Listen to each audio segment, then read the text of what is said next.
Hello, this is Warren Redlick. Thank you for joining the live stream. Let's see how this goes today. I'm going to get started right away. We'll just make sure people can hear me.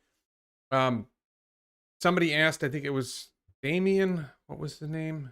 Dave Elliott asked about yesterday. I was on Clubhouse. Clubhouse is a new app that is right now only for iPhone.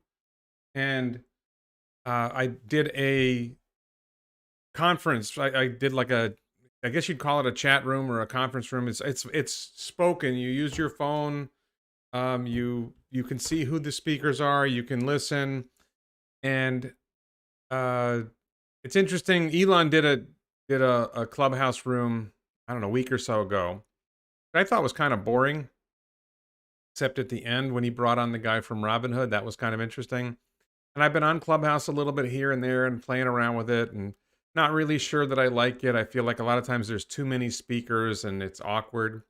So I set up a Clubhouse room yesterday with Will Bradbury from the YouTube channel Boring Revolution, and a guy, Phil Harrison, who's pretty interesting. He made some animations of the Boring Company's system and how it would work.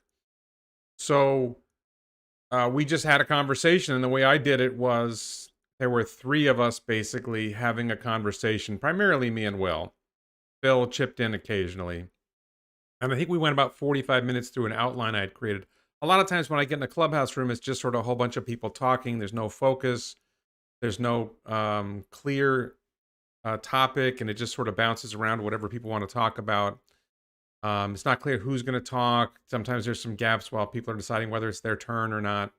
So I sort of moderated and participated in a talk where basically Will is the expert on the Boring Company. I chimed in with my opinions. We had a really good conversation. We talked for about 45 minutes, and then I started bringing in people from the audience as speakers to hear what their questions were, and then Will and I could respond to their questions, and Phil sometimes responded to their questions. It's kind of interesting because Will is in the UK, I'm in Florida, and Phil is in Australia. So I think it was really late at night for Phil. But anyway, I thought it went well. It's hard to know what other people thought. That was something different. So thank you all for coming. Before I get into this more, let's see if I need my glasses for this. Sorry. Let's see. I want to thank Vasa Law Firm in Sweden and all my Patreon supporters for helping this channel grow. What you guys do, what the Patreon supporters do, is they make it easier for me to do live streams like this, which I really don't make that much money on live streams. I make more money on my regular edited videos, but I enjoy doing the live streams, and I have less fear about doing them because I have Patreon support that helps pay the bills and helps this channel grow and all that. So thanks to the Vasa Law Firm. There's a link to them in the description below if you have legal needs in Sweden, I guess. Really, it was a great week. I had that Clubhouse experience. I had hoped today, and in the initial, I think on the thumbnail for this video, I mentioned Tesla Q. I had been talking with a Tesla Q proponent about coming on my channel, and so far we haven't been able to work it out. I don't want to say that the person, I don't want to name the person yet because I don't want to cast aspersions. I don't want to say that the person from the Tesla Q person is dodging me, but he said he would come on, and then kind of waffled and kind of didn't answer, and then didn't have a Skype account, and maybe it'll be next week, or maybe it'll be during the week this week. We'll see. I'm not sure whether that's going to happen or not. I would like to have it happen. I would like to see if I can create a good conversation with somebody from Tesla Q and ask some straightforward questions and see if I can get straightforward answers like, how many batteries do you think Tesla will make in 2025, 2022, 2030? And what does that mean for revenue? And what does that mean for the share price? And, I don't think they get asked those questions in the right way. So it's not Gordon. So, I don't think Gordon would be a good person to have on the channel because I don't think he engages in a genuine conversation. I'm hoping this other guy would. Okay. So just really quickly on a personal front, if you've been following me, I've been talking about building a quiet doghouse. Haven't made any progress on it this week, although I did talk to a friend who's a technological expert in a certain field. We talked about doing active noise canceling for the doghouse, that might be a very effective way of protecting. The idea is to create a little doghouse that goes inside your house that your dog can go into when there's thunder or fireworks, that, reassures them and makes them feel comfortable and protects them from the noise. We actually just had this yesterday with our dog. There was some thunder and our dog got very nervous, and I take her in the car in the garage, and she's happy in the car for a while. So probably not doing noise canceling. Going to go forward and see how it goes. Hopefully get it done this next weekend or this week. Get a prototype done, and then if the prototype looks good, then we'll talk about doing another one. Still looking at Cyber Cabin.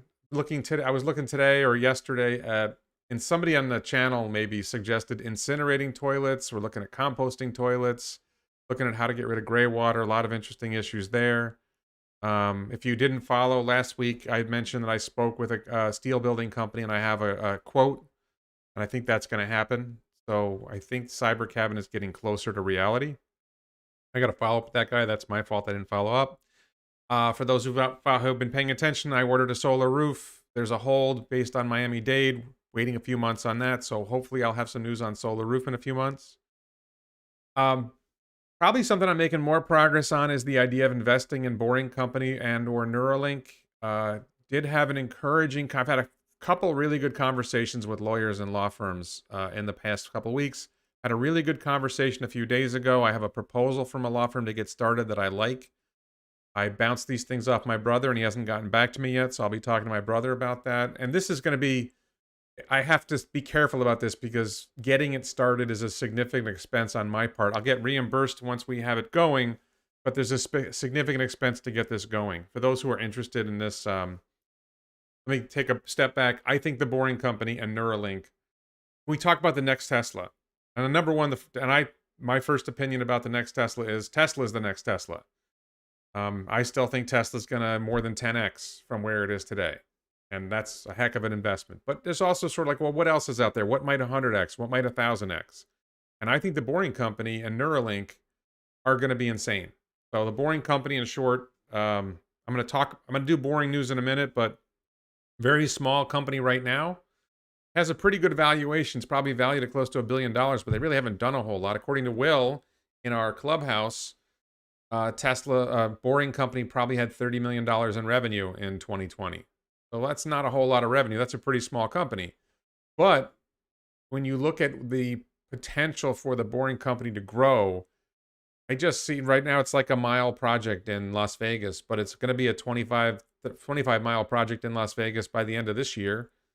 And I picture 1,000 cities with 100+ miles each of Boring Company tunnels, and then intercity tunnels and all kinds of other things. I think Boring Company's 1,000x company. And if you can get in early before it's a public company, doing funding rounds, I think there's real potential there. So I'm trying to investigate how to do that. Same thing with Neuralink. Neuralink, I think, is going to be later. The Neuralink story, I tweeted this, just imagine this about Neuralink. Suppose 100 million people get a Neuralink and it costs $10,000. Well, that's a lot of money. Now suppose it's 1 billion people, and suppose they upgrade every 3 years because it becomes like an iPhone. It's insane. The valuation is just the value of that company. I think that, I'm really into Tesla, but I really got into all this because of SpaceX. My first big video on the path that I'm on my YouTube channel now was a SpaceX video. I'm most excited about SpaceX and Neuralink for what they're going to do for humanity in the future going forward. I'm still very excited about Tesla and the Boring Company. I think they're going to make life on Earth better for us as normal humans as we are now.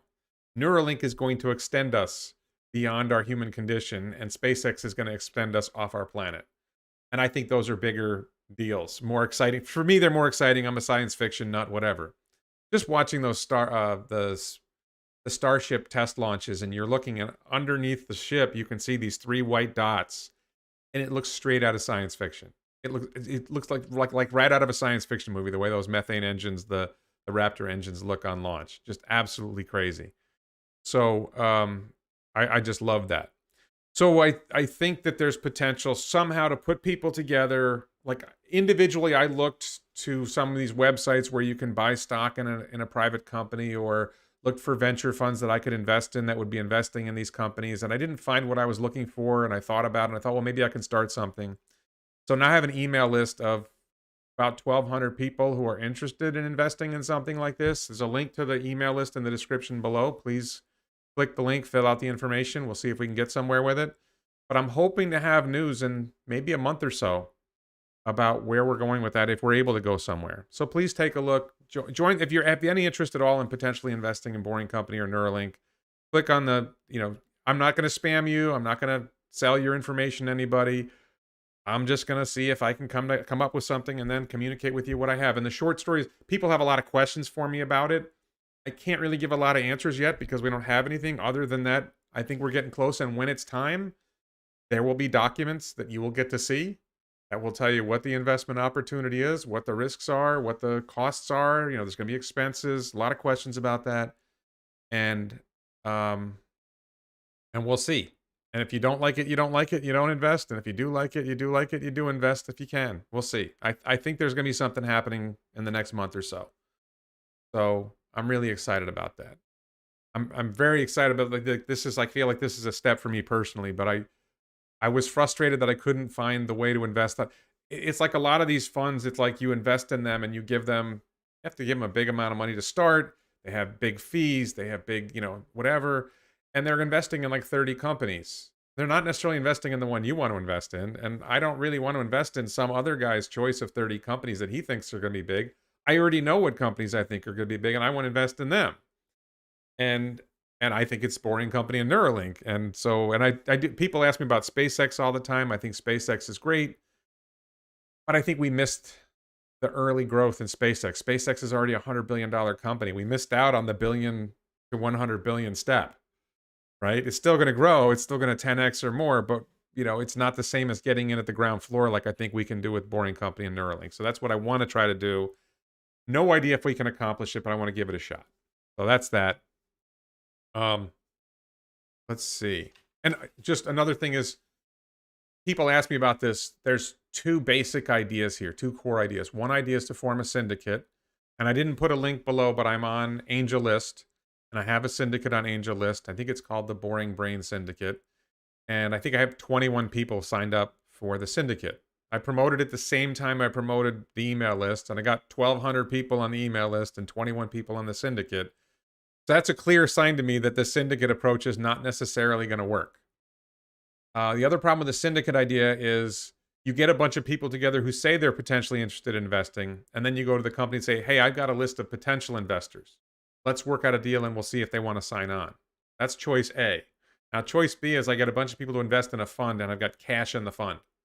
And I go to the company and I say, hey, I've got X million dollars in cash ready to buy stock right now, or whenever you're ready, but I've got cash on hand. If you're the company, you're going to be more likely to go with the guy who has cash on hand than the guy who has a list of people who might invest. So I think we're heading in the direction of the fund. I pursued the syndicate idea. It didn't get a lot of traction with potential investors, and I don't think it's going to work. So it looks like we're heading to the fund idea. So I don't think the cost is that much different to the fees are that much different to the investors. The other thing I wanted to mention, you've seen the t-shirts before, Elon Fan Club. There's some new t-shirts, including just Elon shirt. A graphic designer in Miami contacted me. He came up with a couple of designs, and they're on ElonBits.com. I actually got the domain name ElonBits.com. The service that I use for t-shirts is teespring.com. I think they're changing their name to Spring. I don't know why they're doing that. But they allow me to use custom domain names, and I went and I thought ElonBits.com was a cool domain name. So please check it out in the description below, or just go to ElonBits.com, ElonBits.com. Check it out. Check out the shirts. There's some other merch, but it's primarily the shirts. Okay, so let's move on. We're going into news. So first thing is, there's a lot happening with the Boring Company. I mentioned the Boring Company before. There's a lot going on. So I want to start with this. I'm going to play this video. I don't know if you guys are going to be able to hear this. Tell me if you can't hear this. This is the mayor of Miami, Francis Suarez. So just had a wonderful call. If you can't hear it, type in the chat. Obviously discussing tunnels in the city of Miami. I'm looking forward to seeing his concept in Las Vegas. I can't hear it. He's focused on I don't know whether you guys can hear it. That will have the maximum utility for our residents for the least amount of money. The order of magnitude in terms of savings is significant. We talked a lot about the Brickell Tunnel. Can you guys hear this? Which was priced out at $1 billion, and he feels can be done much closer to $30 million. So obviously, without being able to sort of rely on that particular price point, that is what he believes that something like that can be done for, and it can be done in about 6 months. So I'm going to obviously be discussing this issue with the governor, with the county mayor, because I think we have a unique opportunity to create a signature project, not just for Miami, but for the world, that will bring people from across the world to see this solution and will allow it to scale to more transportation solutions throughout the city and more throughout the world. Cool. So that's kind of exciting. I think probably a lot of people who watch this channel know I live just north of Miami. I live about an hour north of Miami. I don't go to Miami much, especially not with COVID, but there's nothing to do in a lot of places. But Miami's kind of a fun, exciting place, a little bit crazy, but you know, it's cool. So it is great to see. We already have a project in Las Vegas. It looks like there's going to, it looks like there's going to be a project in, Austin, Texas. The project in Vegas is already decent, and it looks like it's going to grow, and there's a lot of support from the Las Vegas City Council. We already have a project in Austin, Texas. They're hiring in Austin, Texas. It looks like they're doing a project. No one knows for sure what the Austin project is, but they're hiring people for Austin, Texas. So it seems likely they're actually going to do something in Austin. They are very close to, or they already may have a deal for a project in Ontario County, California, Rancho Cucamonga, if you're familiar with it. The Ontario County Airport, a link up to a train station. I think that's a 2 or 4 mile project. So there's little projects appearing here and there. But the Vegas project is going to get big. And I think what they're going to do in Austin is probably going to get big. And Miami has huge needs for traffic. And I wanted to mention this. There's this, whenever somebody says they want to do something, it always seems like there's a group of people out there who just want to say, well, that won't work. Well, that's not going to work. Oh, you're going to be underwater. So, you know, nobody's going to be able to make an electric vehicle. You won't be able to land a rocket. You know, you can't do brain implants. There's all these people who just have this knee-jerk reaction, no, or something. You know, who knows why they're doing this. So there's a columnist in the Palm Beach Post named Frank Sarabino, who I actually really like. He's had some really interesting columns. He's written a lot, so he's had some stuff you're going to like and some stuff you're not going to like. But it was just this moronic negative attack on the Boring Company. Like, no one ever, Florida's going to be underwater. Yeah, we've heard that before. Netherlands is underwater, and they have tunnels, all right? And if you follow this channel and you check this channel, go look at my old videos. I did an interview with a Florida geologist named David Wilshaw. There is no problem with doing tunnels in Florida. So, but the potential here to see growing projects in different cities, and especially places that are tourist destinations like Las Vegas, like Miami, Austin to some extent is a tourist destination with the South by Southwest conference, that tourists come to a city that has a Boring Company system and say, wow, why don't we have this at home? And that's what causes it to grow and make the Boring Company such a huge viable business. So you've got Miami, you've got Ontario. There's talk about a tunnel in Fort Lauderdale. The Miami project there's a tunnel, there's a bridge over, there's a section called Brickell. Brickell Village, whatever. There's this area over there. I've been there. It's really cool. There's one particular restaurant I like there. I don't know if it's still there. Japanese restaurant. Doraku. Japanese restaurant. I'm not sure if they're still there. There's a bridge. Apparently the bridge is old, needs to be replaced. They were talking about doing a tunnel. It was going to be an outrageous amount of money. And Boring Company, Mayor Suarez talked to Elon, and Elon's like, oh, we can do that for a lot less money. So it looks like that may happen. And then they may do more projects in Miami. And they're talking about doing a tunnel for trains in Fort Lauderdale. Similar thing, under a river, let the trains go through. That would be a bigger diameter, so that might be an issue. We'll see, but that's happening.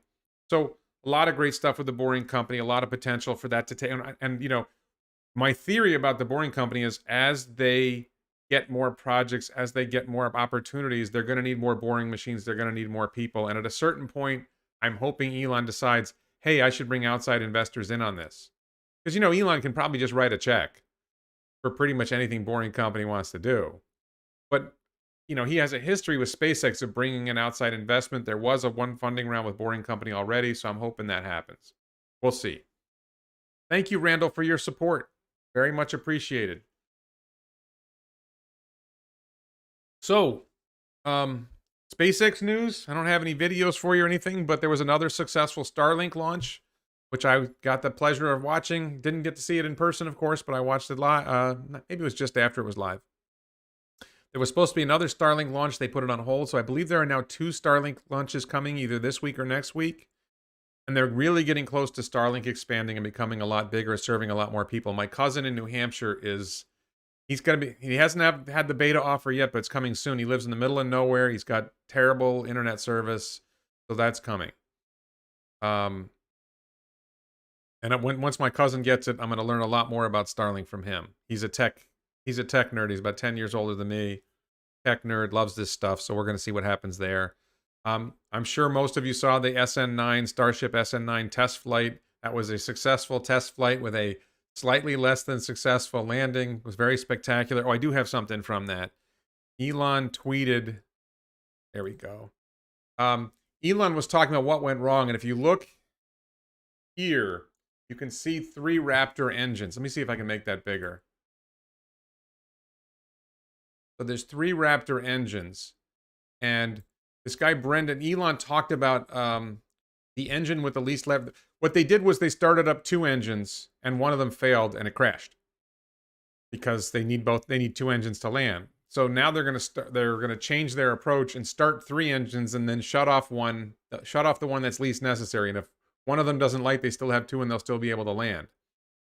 So as the Starship is coming down, the 3 light, and there'll be 2 at the bottom and 1 at the top. And the one at the bottom, if they all 3 light, then the top one will shut down, and the 2 at the bottom will flip the ship and land it. So that was a really cool little bit of information. Elon actually said he thinks they were dumb for not thinking of this in the first place. So very cool detail. So SN10, and he was asked about it, and SN10 will in fact be ready to be able to pull this off. So when SN10 launches, which SN10 is on the launch pad. It was on the launch pad for this launch. It's amazing that this thing blows up, and there appears to be no damage to SN10, which is not that far away. So really kind of cool.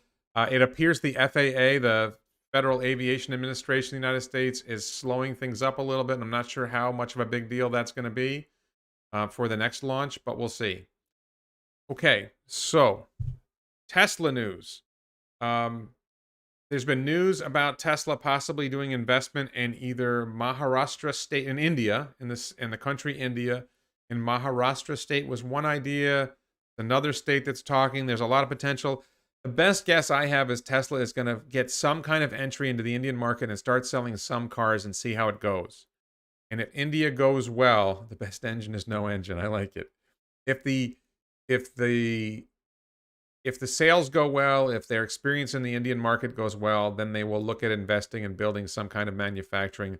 My guess is they will do batteries and they will do solar in India.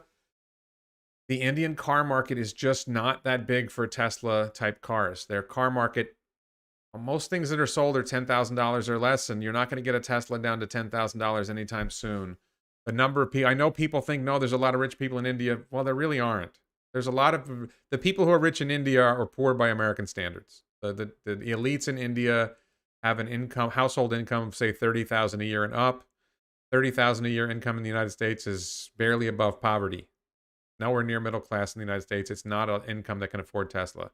Jim, you asked about the vacation house. I haven't seen about 3D printed. I have a proposal to build a steel. What do you call it? A steel structure, a steel building on the property, and that proposal is pretty cheap. It's only about $13,000. I'm probably going to upgrade it to stronger steel, thicker steel, and it's probably going to cost a little bit more, but I don't think you're going to get cheaper than that. This is not meant to be luxury. It doesn't need to be well insulated. So sorry, I wanted to answer Jim's question. Jim is one of our moderators and a member of a channel member. So thank you, Jim. The best MBA is no. I'm coming to that. Best MBA is no MBA. So there's also talk about Tesla doing an investment in Indonesia. And what I'm talking about here is that government ministers in India and government ministers in Indonesia have been talking to the press saying that they are in negotiations with Tesla about investments. Indonesia is a huge source of minerals that are needed for batteries, particularly nickel. So and I believe Indonesia's take is we don't want you to just extract our minerals and take them somewhere else. We want you to make something here with them. So I would not be surprised to see Tesla doing a gigafactory for making batteries in Indonesia. I'm not saying it's going to happen, but it seems like that would make a lot of sense. So we'll see. I don't know what Greenbox is, Dave. Barn Dominium. No, I looked at Barn Dominium actually. It's not. There's nobody to do a Barn Dominium. So no. So Mr. M, there are some very rich people in India. It's just a very, very small share of the population. The percentage of people in it, the number of people in India who could conceivably afford to buy a $30,000 Tesla is just a really small number of people. You're not going to sell 250,000 Model 3s in India a year. You're probably not going to sell 100,000. You might not sell 50,000 a year. That's how small the market is. It's if India can grow, and if I think Tesla may be able to help India's economy, the whole idea of Tesla and robo-taxis and Boring Company and everything, and the solar, is we can increase the efficiency of the simulation, and we can make the Indian economy more efficient. And anybody who knows much about India, I know a little bit about India, and I know one thing is no one would call the economy efficient. If you can make the economy efficient, it'll grow faster. Thank you, MD, for your support. Much appreciated. If we can make the Indian economy more efficient, maybe it'll grow faster. That would be good news. So, and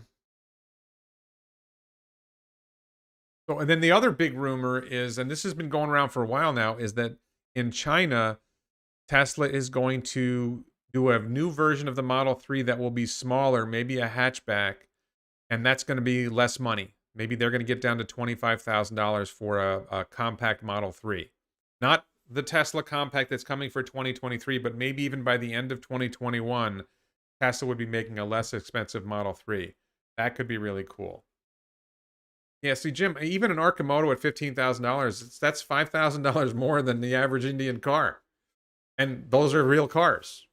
So, other Tesla news, Elon interviewed with Sandy Munro. I have a video on my channel where I summarize the interview. I was kind of late to the game, but I think I offered some different insights. I think in particular, the thing that I'm most excited about from that interview was they talked about some technological advances that will be coming to Tesla in the future. In particular, right now for the Model Y in Fremont, they are doing a single piece casting of the rear of the vehicle, and then they assemble the rest of the car with that. In Berlin, I believe they're going to go to a single piece rear casting, a single piece front casting, and a structural battery pack in between them. And the Fremont casting, the rear casting eliminated 300 robots. The front casting is going to eliminate another 300 robots. The best robot is no robot. And then the two pieces will connect to the structural battery pack, and that's going to be the basic structure of the car. And it eliminates a ton of parts. It eliminates a ton of processes. It eliminates a ton of robots. It makes manufacturing a lot better. So that's where Model Y is going with Berlin and Texas, that we're going to have a much more lighter weight, more efficient, and lower cost manufacturing process. So that's going to be really cool. The other thing that stood out to me that I feel like not many people picked up on, and Sandy's pushing this, is why not just do a single piece casting for the whole vehicle? And Elon was sort of like, well, Elon was talking about how there's institutional inertia, there's organizational issues, and he tries to move things. Same thing with wiring, that he wants to go to 48 volt wiring instead of 12 volt wiring, and it's difficult to get there. So my impression, he said, we got to get Giga Berlin done, we got to get Giga Texas done, and then we could do single piece casting in the next factory. So there's it. Number one, there's going to be another factory. Now, maybe that other factory is going to be in Austin or Berlin. But, he's already thinking about that next. They're making progress on those factories. I think they know what they're doing, but the next factory is coming. And the next factory, which is probably going to be the Tesla Compact, the 2023 Tesla Compact, that factory is going to do single piece whole frame casting. The whole frame of the vehicle is going to be cast, and then it'll be attached. There'll be a space in the middle for the structural battery pack to go in. And this is going to be First of all, I think the Berlin Model Y, what he described about the Berlin Model Y with these two pieces coming together with structural pack, it's going to be much, much lighter. I wouldn't be surprised if the Berlin Model Y and the Texas Model Y are 500 pounds lighter than the Fremont Model Y. That may be pushing it, especially when you combine it with 4680 high nickel cells. You may get 500 pounds less weight.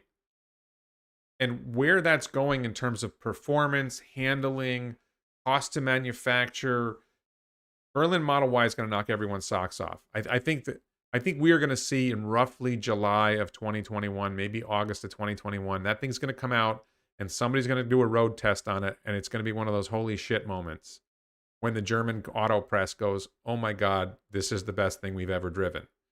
That's what's coming with Model Y. It's going to be absolutely amazing. Green boxes around your headlines, which is stuck at welcome. Oh, good point.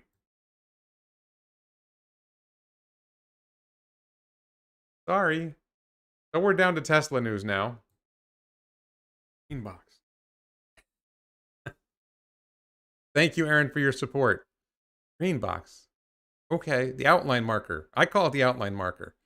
Sorry about that. I'm still learning. You know, I'm not really a professional at this if you haven't figured it out yet. So I think that single piece casting for the entire frame of the Tesla Compact is coming in 2023 with high nickel cells, with 48 volt wiring. All this is going to reduce weight. All this is going to make the vehicle that much more efficient. Yoke steering is not getting much attention, but if you look at how race yokes, thank you for your support. Let me look at this. This is Aaron, thank you. I think yoke steering is not getting much attention, but if you look at how race yokes are calibrated to tracks, Tesla could do the same with FSD data. I'm not sure I understand what you're saying, Aaron. I agree with you that the yoke steering might be really cool. I'm eager to try it. I mean, the funny thing is, does the steering wheel even matter anymore once FSD goes live? I don't know the answer to that question. So I'm going to talk about Giga Shanghai in a second. Somebody asked me about Giga Shanghai. I'm going to talk about that in a second. Mac the Lion, you can do a super chat on this, on here. I think I don't know how to, if somebody can explain how to do a super chat or super sticker, I don't necessarily know the answer, but Mac the Lion is asking how to do it. Please let him know. You may have to have an account, a certain kind of account to do it. So, and thank you for thinking of that. So, I think there's just like a $sign thing above the chat window that people can click on. I don't know. I should know the answer to that question, shouldn't I? So the other big news that I thought was really exciting was, I don't think I didn't clip this. Tesla opened their factory for superchargers in Shanghai. And they announced they're going to be making 10,000 superchargers a year, or that's their production capacity in Shanghai. They added about 3,500 superchargers in the fourth quarter of 2020, which means they already have a manufacturing capacity in the US in excess of 10,000 superchargers a year. So that means they have a total supercharger production capacity of probably over 20,000 superchargers a year. This is where I'm going with this. The current number of superchargers is 23,000. They're going to double the number of superchargers in the next year. The supercharger expansion is going full bore. The supercharger expansion it makes the Tesla experience better for Tesla owners. It makes it easier to sell Teslas in more places if there are more superchargers closer to people. Absolutely fantastic. Zach Kirkhorn talked about that in the investor call. More superchargers, more service facilities, more stores. All of that is going to make it easier to sell Tesla in more places. Absolutely great. Absolutely great. Great news. And then this is a good question. Won't Elon hit a point of diminishing returns with such fast changes in factory processes? John Smith, great question. Thank you, Mac, for your support. On that question, John, what they're doing is they produce vehicles a certain way in a certain factory. They produce vehicles in a certain way in a certain factory. And then they come up with a new process, and they do that in the next factory. And then they do the next improvement in the next factory. And gradually over time, they're able to go back to the previous factory and at a certain point say, okay, we've got this new process down well enough. Let's redo this line we're going to take 3 weeks off, like they took 3 weeks off the Model S and X, and they took even more time than that to get started again with production. But they take some time off on the old line to implement the new improvements and then bring that to the new line. So the latest improvements go to the latest vehicle, and then they're able to eventually bring those back to the previous vehicles. And how can a single cast frame, let me address this question. So that's how that works. Great question from Inside TLC. How can a single cast frame be repaired from a crash before FSD? I'm not sure the question, what that part of the question is, but here's the deal. The goal is to make super efficient vehicles. Super low cost to make, super efficient to operate, huge advantages. Every once in a while, there's going to be a crash. If you make the vehicles better, if you make FSD work, at a certain point, crashes become a lot less frequent. If you crash a car with a single cast frame and you wreck it and you damage the frame, it's probably done. But that's true of any car today. If you do frame damage to any car today, it's usually going to be a total loss. So I don't know why people think that. I see that question a lot. I don't see why that's such a big deal. Oh, Nicholas Shanks, when you say supercharger capacity, you mean stalls or battery cabinets? It's the chargers, the things that you pull up to and plug your vehicle into. It's not the total. I don't know what battery cabinets mean. It's the thing that you pull up to and you charge your Tesla from when you're at a charger like that. I think mega chargers are coming, John. So, oh, that was the other thing I wanted to show that I thought this was really cool. Where do I have it? They tweeted a video of the Model Y casting machine. So again, I think you guys should be able to hear this, but we'll see. This is the Fremont. I believe this is in Fremont. This is a machine that is casting the rear section of the Model Y, and they did. I think this is a 30-second video showing how they do it. And think about that. They do it in 30 seconds. Thank you, Marco, for your support. Yes, I did see that Yoke was approved in other places. So there's the single piece casting coming out of the machine. This is, this saves so many steps. It saves so much labor. It saves so much. It is an absolutely fantastic step. And that's going to get better and better and better. Thank you, Marco, for your support. I'm glad to see that the Yoke is already approved. I think it'll be approved generally. I don't think there's a big deal with that. Joe, thank you for your support. Much appreciated. So here's another thing that I thought was really interesting with Tesla. I wouldn't call this news, but this is something that I don't think anyone's talking about, and I'm talking about it. So, and I don't think you're going to hear anybody else talking about this yet, but this to me is really big news. So Tesla Semi is coming.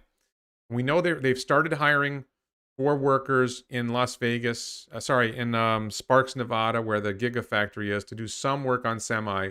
We're not sure if they're actually going to assemble Semi there or if they're just making some parts in Sparks.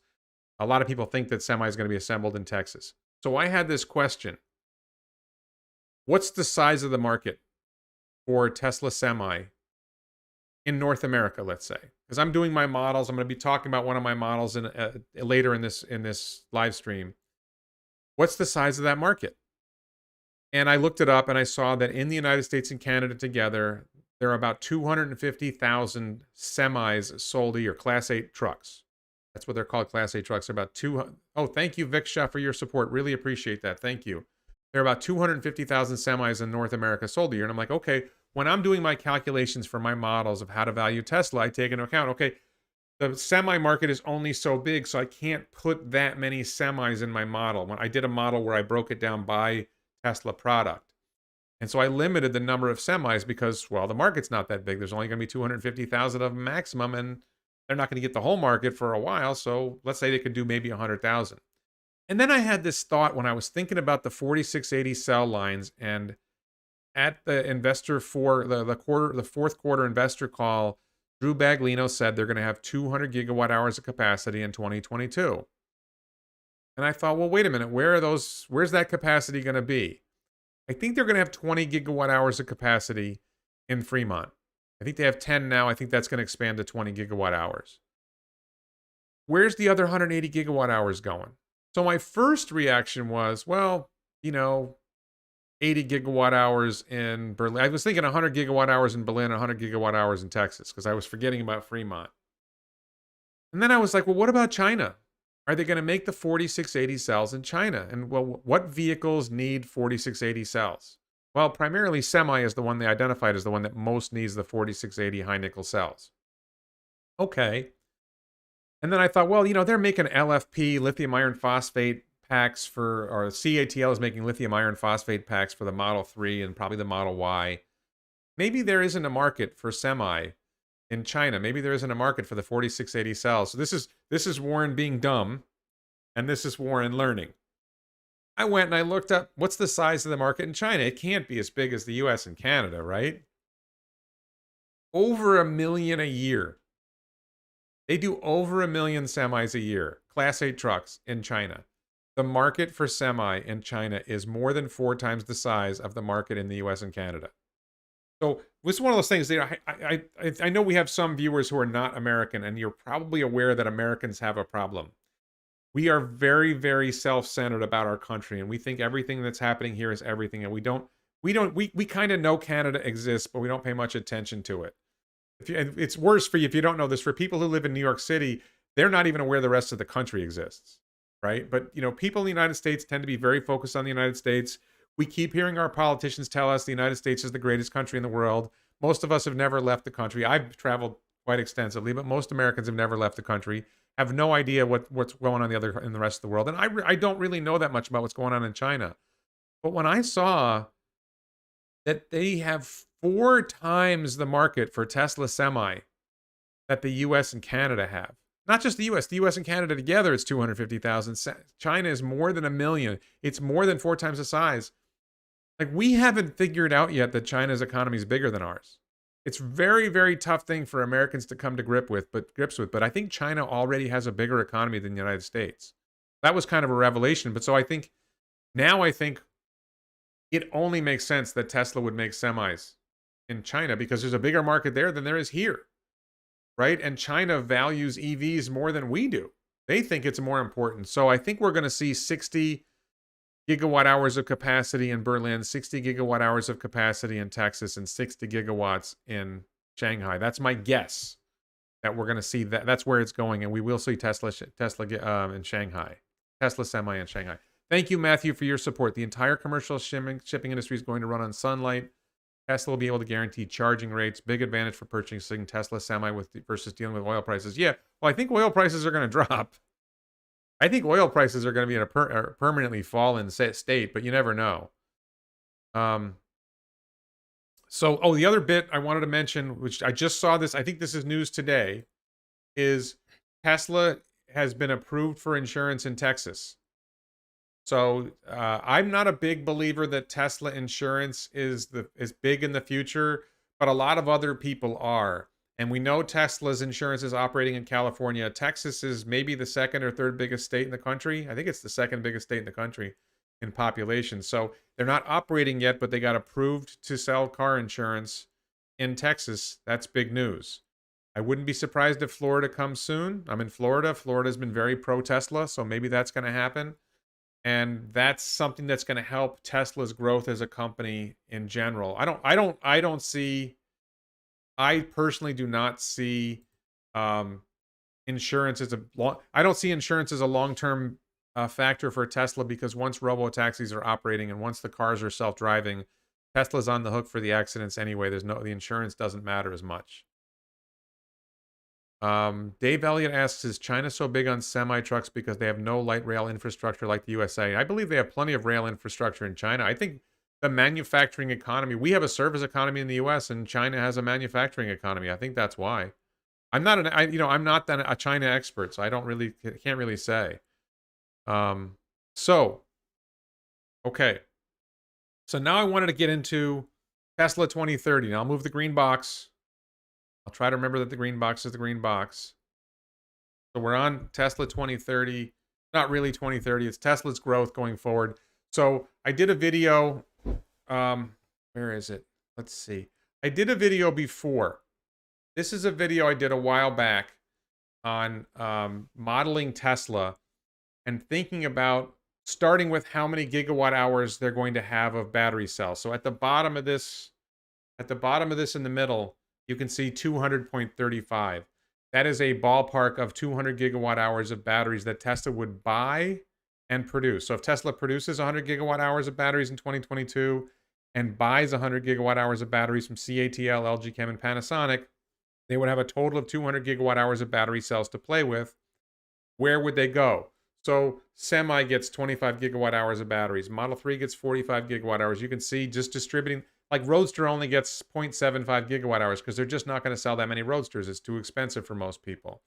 And distribute the cells among the different products and then figure out how much revenue is that, you figure out what does each item cost. So a Semi is going to cost 180,000, a Model 3 is going to cost about 40,000, and then figure out, well, how much revenue is that? And then I came up with this thing on the right, which is I figured out, well, how much revenue is that per kilowatt hour for these products?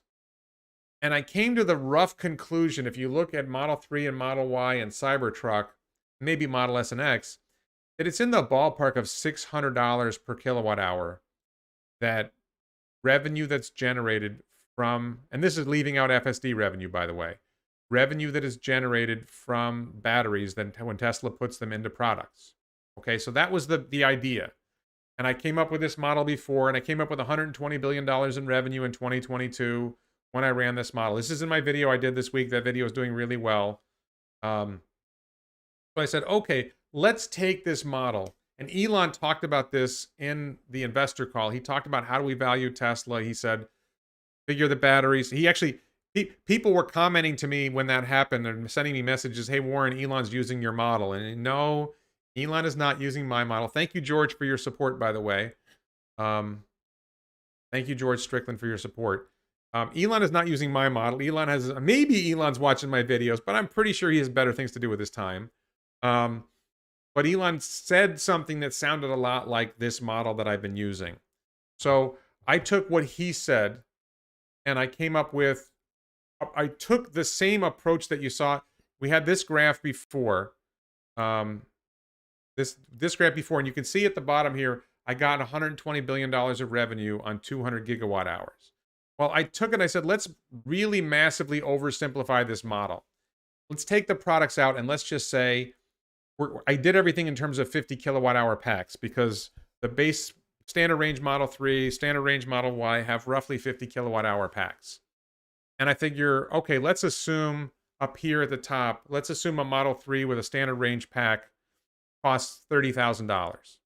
So the revenue that's generated by a 50 kilowatt hour pack is in the ballpark of $30,000, which works out to about $600 per kilowatt hour, which is pretty close to my other model. Okay. Now, grid storage, the dollars are lower, Semi, the dollars lower, but the vehicles are higher. And right now there's more vehicles than there are these other products. So let's go with that. So, and this was sort of following Elon's analysis. Let's see if I can get here. There's this column. So we start here. Can't get over there. The left column is year. Then there's a column with total gigawatt hours. So you look at 2022. On the far left of that 2022, you can see we're going with 200 gigawatt hours, which is the same number of gigawatt hours from that other model. And that works out to 4 million 50 kilowatt hour packs. 200 gigawatt hours translates to 4 million 50 kilowatt hour packs. And then you can see here, that's $120 billion in revenue, right? $120 billion in revenue.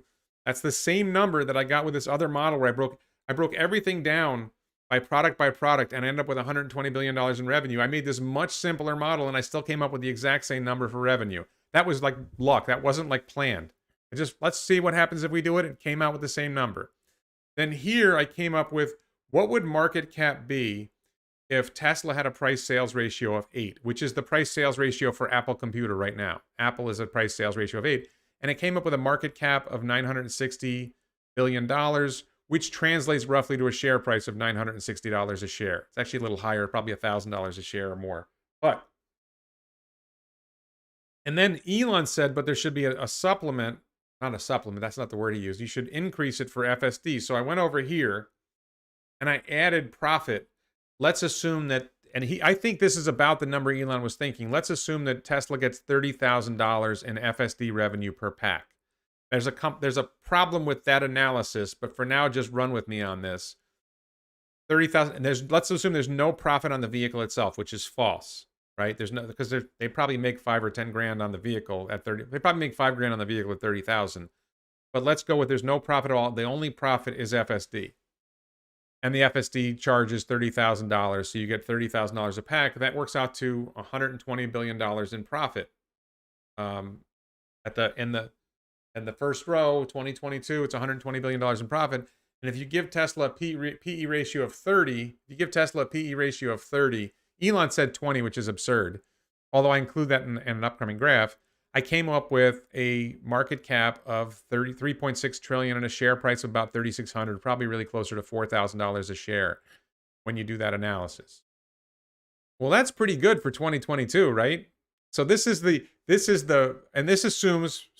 this model starts with 20 gigawatt hours in 2022, $30,000 a pack. 60% growth is what happens when you go down, you see the growth. And then a PE ratio of 30, and this is a PE ratio of 30, and that's where you get all these numbers. So the crazy thing about this is if you go down to 2026, let's say, go to 2026, 5 years from now, you get, without FSD, you get a share price of around $6,000 a share. And with FSD revenue, you get a share price of around $24,000 a share.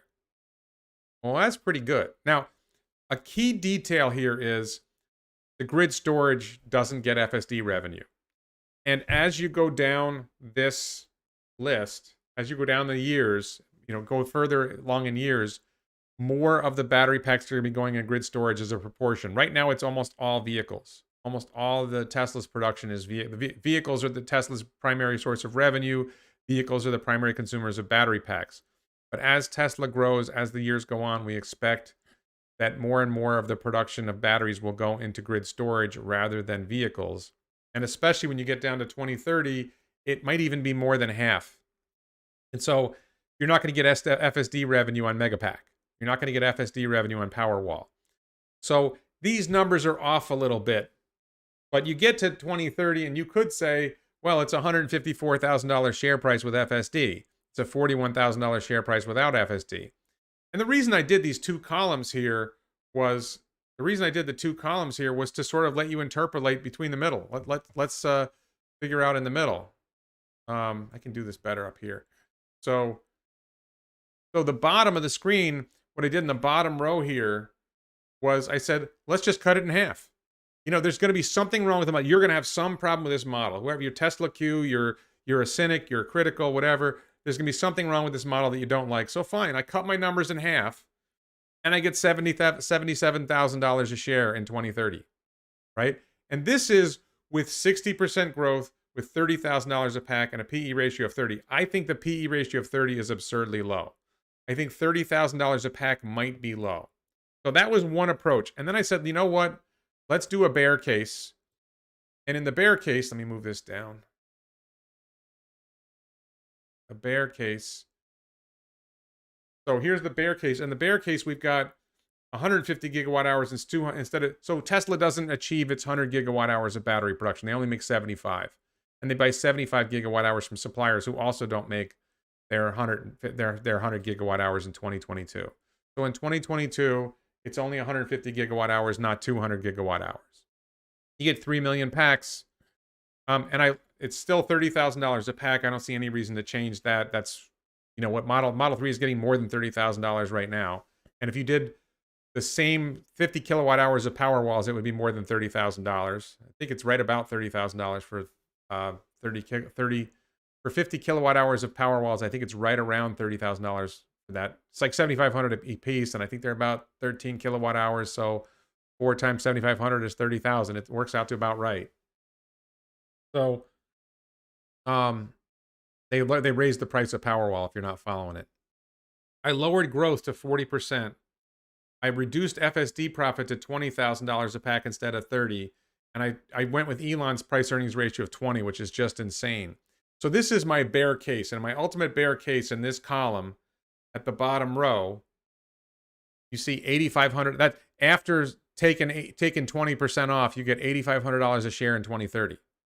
The bear case, right? My bear case for Tesla in 2030 is $8,500 a share, basically a 10x increase, a 10x on the stock. Crazy. And if you include FSD revenue with this reduction, it's $14,000 a share in 2030. It's still batshit crazy gains. 100. That's like a 15x. So that's the bear story. And then I want to go to the optimist story. The optimist story. Let me be clear about this now. The optimist story. Number one, it's 250 gigawatt hours in 2022, not 200 gigawatt hours. That's a little bit, maybe Tesla overperforms, and it's a little bit, Elon said that Tesla's production would supplement production by its suppliers. To me, supplement means the suppliers are going to make more. And if you follow CATL, CATL is a Chinese producer that particularly makes lithium iron phosphate cells for Tesla. They are scaling up radically. If you Google CATL in the news, they are scaling up. They are heading for like 300 or 400 gigawatt hours of production soon. So CATL alone might provide 150 gigawatt hours to Tesla in 2022. But Panasonic's probably around 35 or 40 gigawatt hours. LG Chem is probably around 35, 40 gigawatt hours. So if between them they're at 150 gigawatt hours, you're at your 250 or 125 gigawatt hours, and Tesla overachieves. Now you get to 5 million packs. You get to revenue at 40, and I up the revenue to 40,000 a pack because, let's face it, Model Y is going for a lot more than a 50 kilowatt hour Model Y is going for a lot more than than a lot more than $30,000. I think the main vehicle is going to be Model Y. I think it's going to go for $40,000 or more.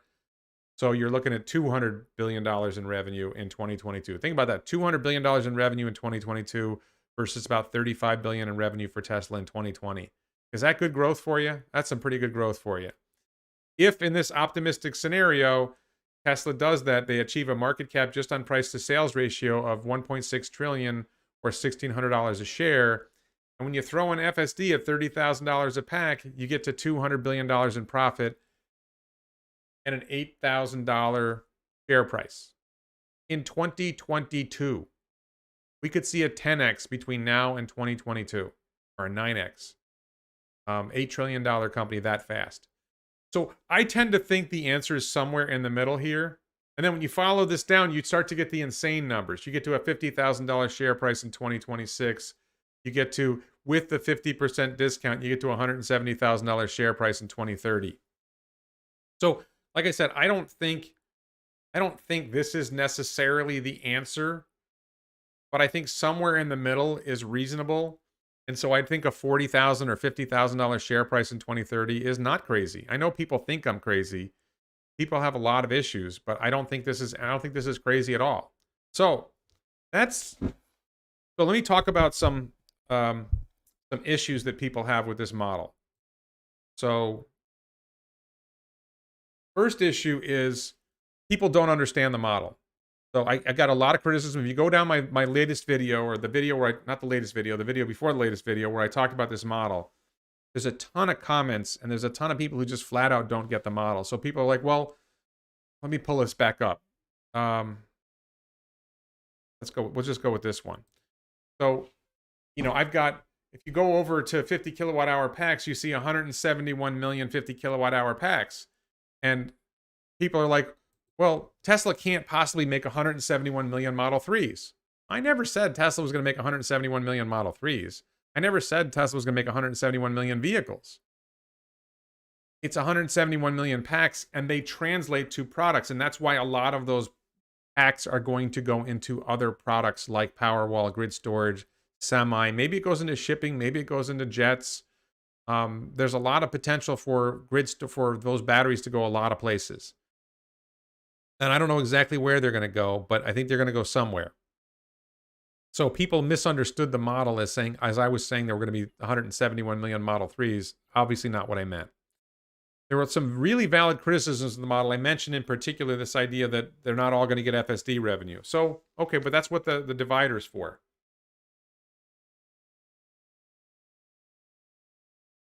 Then there's the dumb criticisms. So people would see the model and say, well, Tesla couldn't possibly be worth, let's say $100 billion, let's say $100 trillion. Tesla couldn't possibly be worth $100 trillion in 2030 because that would be more than the world GDP or the US GDP. They would say it'd be worth more than the US GDP. It's bigger than the US economy.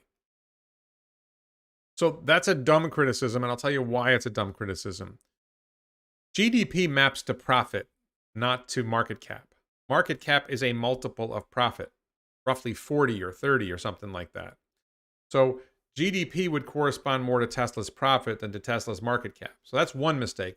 Another mistake is, well, Tesla's a global company. It's not limited by the US economy. Tesla has factories in China. Tesla has a factory in China, a factory in Europe. Tesla's going to be building factories in other countries. It's a global country. It's related to the global economy, not the US economy. So you'd really look at global wealth, which is hard to measure. How do you measure global wealth? And the other mistake in that assumption is that global GDP won't grow or global wealth won't grow. And the presence of Tesla, the presence of robotaxi, the presence of other technologies that are making the economy more efficient, the world economy more efficient, those things are going to expand the world economy fast. It's hard for us to come to grips with that, but the world economy is growing. You can't judge a 2030 company, but you can't judge the status of a 2030 company by 2020 economies, by the 2020 economy. So, I'm not saying it will be $100,000 this year. I'm saying it's going to be somewhere in the middle, but that's sort of an upper limit to where I think it can go, and I do think it could get there. So that's pretty much all I had for my shtick for today.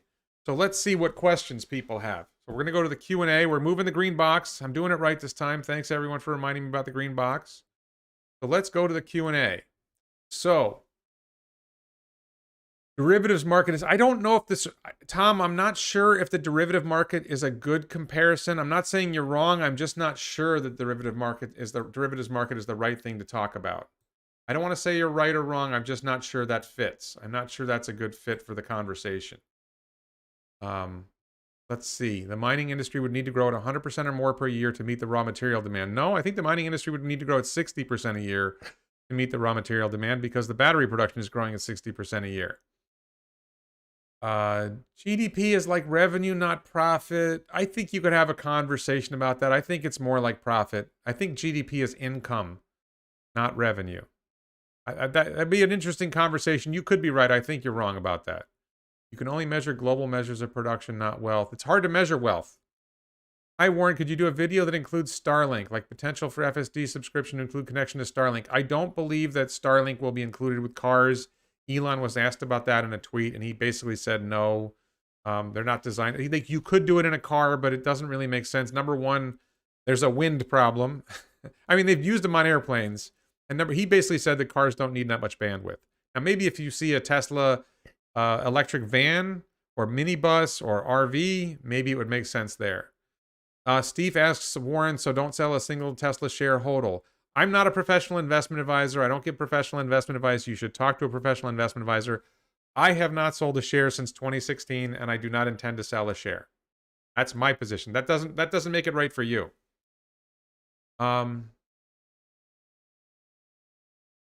Let's see. Mining will be supplemented. I don't think recycling is going to get there yet, Nicholas. I think in the long run, yeah, I think when you get to 2028, 2030, I think recycling will be I'm not sure when recycling kicks in, though, because if the battery is going to last 10 years and we haven't done serious volume production of batteries yet, it's really not till after 2030 that recycling becomes a big impact. Can I talk about how Tesla will sell 4680 to other companies? I don't think they will sell 4680 to other companies. I think they will help other companies other battery manufacturers make 4680 cells. And some of those may trickle out to other companies. Do I think Canada will get a Gigafactory? I think I have a video where I talk about where Gigafactories might be. And I do think there's a chance.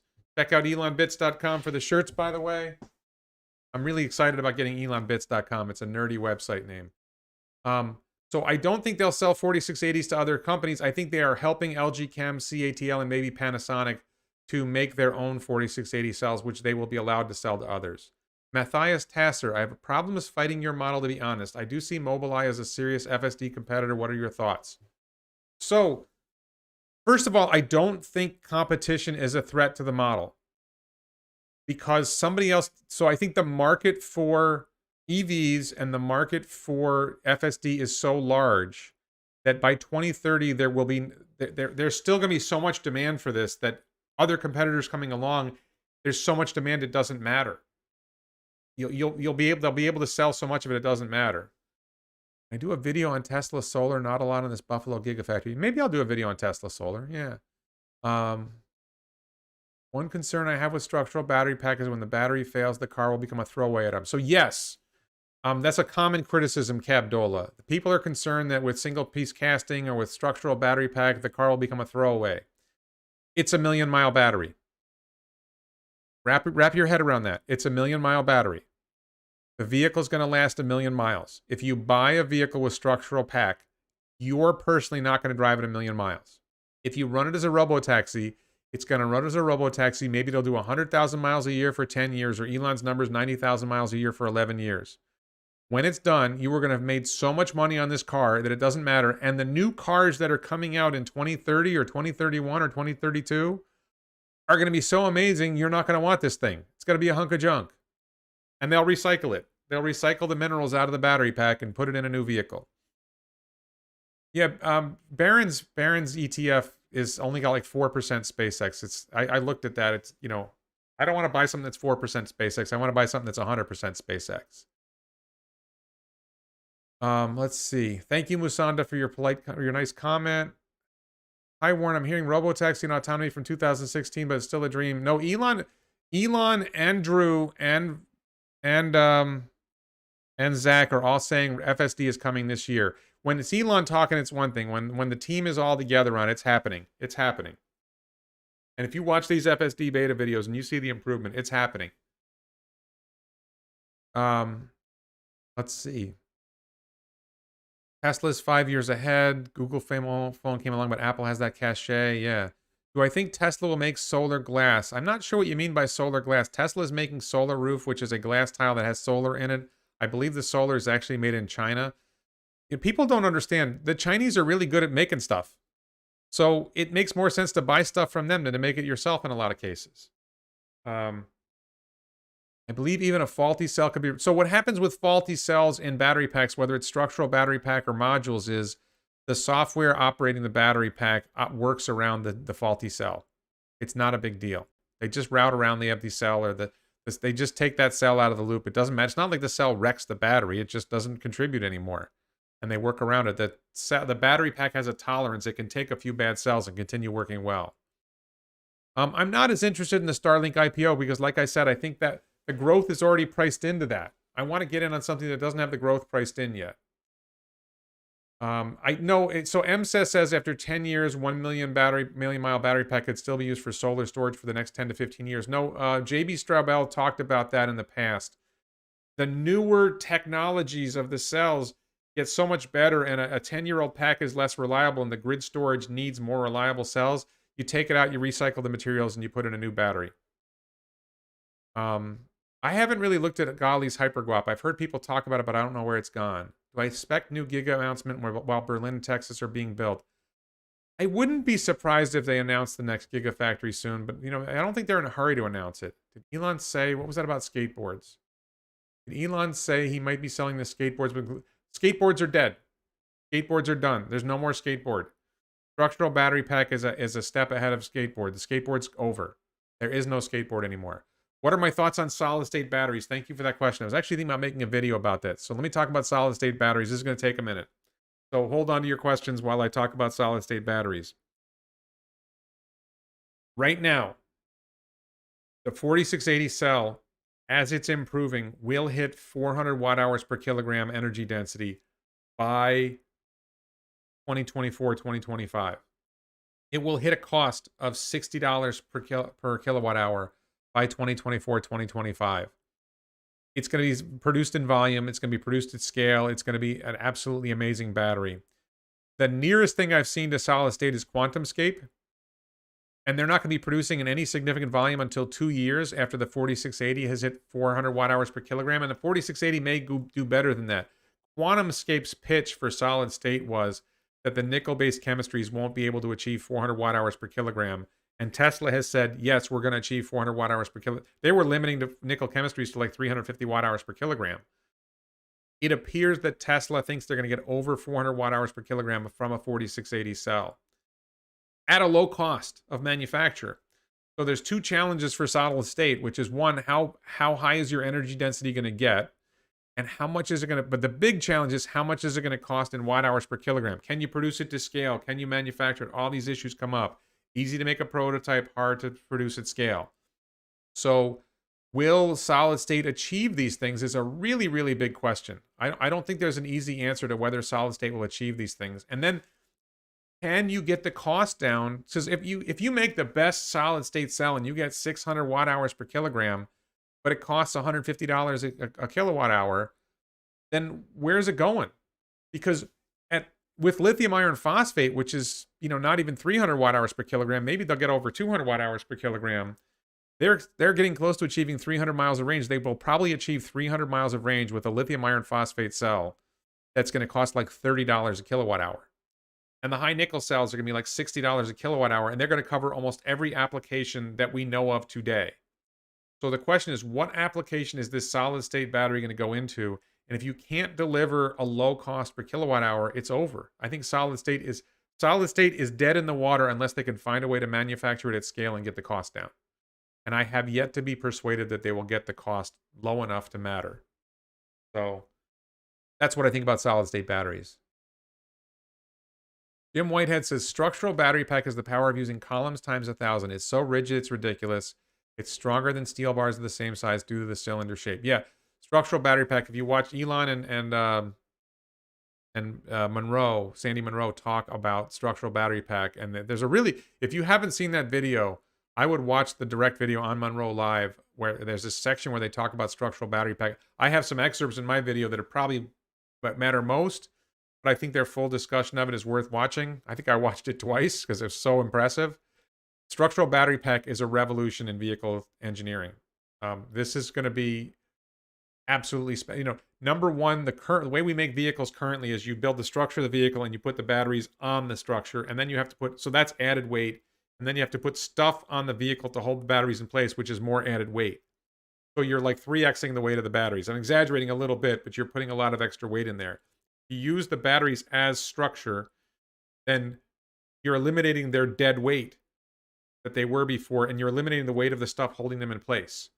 So you get a massive improvement in vehicle weight, and you get this massive improvement in vehicle rigidity. Which is important for vehicle performance, for vehicle efficiency, for vehicle comfort, all these things. Yes, I think that it's funny that yes, Dave, I agree with you that it's funny that QuantumScape is big. I think that QuantumScape is probably claiming their solid state battery will be better than Tesla's batteries, but it's not clear. Master Photon asked, is Elon writing a book? He said he is. On Twitter, he said he's writing a book. Whether he's serious about it, I don't know, but he said he's writing a book. You never know with Elon whether he's kidding or not. People actually think he's serious about Dogecoin. I don't think he's serious about it. What about my space house? I'm making a cyber cabin. I don't know about a space house. Scary part of quantum batteries will charge in 15. No, charging. So Cabdallah says that quantum batteries will charge in 15 minutes. Charging doesn't matter that much if your vehicle has enough capacity. If you have a 500-mile pack, like personally, I'm getting a Cybertruck with. Let me take this off the screen. Sorry. If you like T-shirts, like want to check the T-shirts out, ElonBits.com. But sorry, I didn't realize that was still on the screen. I'm going to get a dual motor Cybertruck with about 350 miles of range. If Tesla stock goes up enough, maybe I'll upgrade to tri-motor just because it's going to be silly at that point. But I don't think I'm going to be needing more than 300 miles of range for my Cybertruck, because I just know my personal driving. So if you have enough range that you rarely need to stop to charge, in other words, you're just going to charge at home at the end of the day, and you're going to charge up to, let's say, 80 or 100%, depending on which kind of cells you have. If you have lithium iron phosphate cells, you can charge to 100%. But if you're going to charge as much as you need at home every day, and you're never going the full range of the vehicle, then you don't care about charge time. If you're going on an occasional long trip, like I'm going to take my kid to college, let's say my kid's going to go to UF, hopefully. That's a 300-mile trip. Well, I might be able, if they get 350 miles range on the Cybertruck, then I'm not going to need this charge on the way. I'm going to be able to get there, squeak in on under the wire, and charge when I get to Gainesville. But if I have to stop along the way, I'm probably going to be able to charge up enough in 5 minutes to get there. And if I go to Tallahassee, if my kid goes to Florida State, okay, well, now it's more than 300 miles range. I'm going to have to stop somewhere. Well, it's an 8-hour trip. I'm going to want to stop and get out of the car anyway. If I stop and get out, and maybe it's a half hour, and I get a burger. I'm on a low-carb diet. By the way, it's one other personal item. I'm on a low-carb diet. I've lost like 6 pounds. And it's not that much of a struggle yet. We'll see how it goes. But anyway, eat something, get a drink, take a little bit of a walk.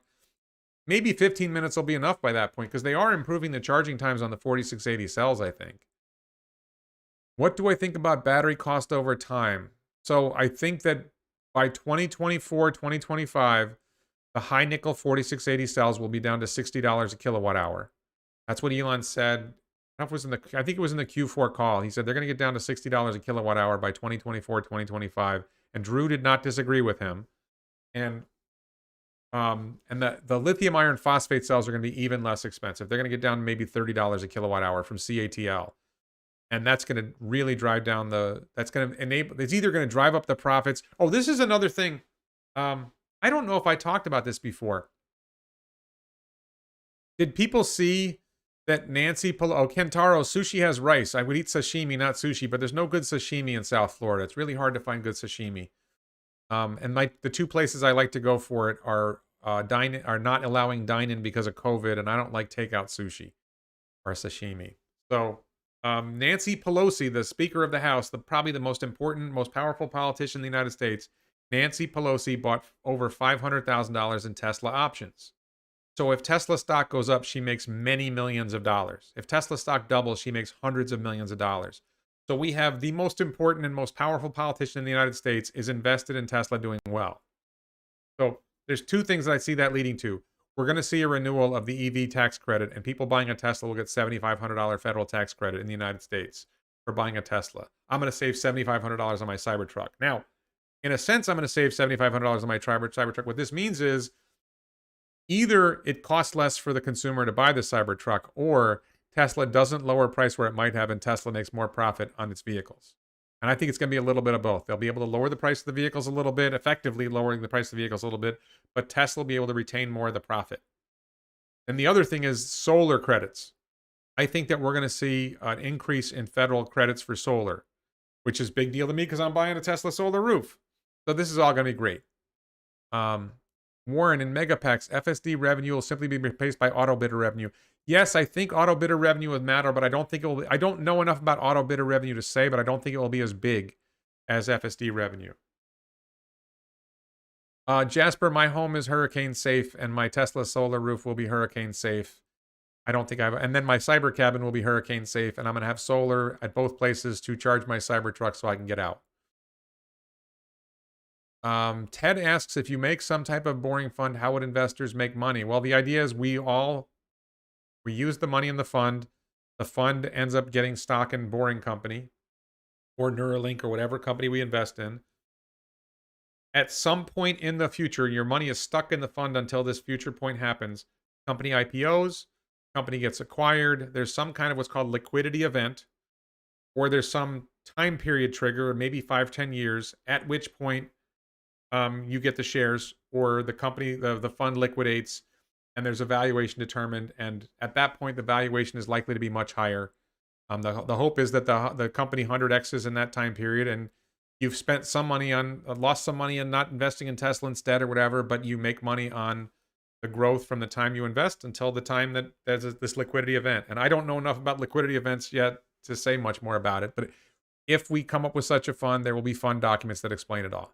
Matthew Tracy, thank you so much for your support. Is it incentivized to buy a Tesla now with FSD before the price explodes? Yes. Someone said pre-order Cybertruck, but not ready to drop $60K on a car. Well, pre-ordering the Cybertruck is a $100 investment. So I have 2 Cybertruck orders. You can pre-order the Cybertruck if you pre-order a Cybertruck now, you're not getting it for 3 years. So the best dog is hot dog. All right. The best code is no code.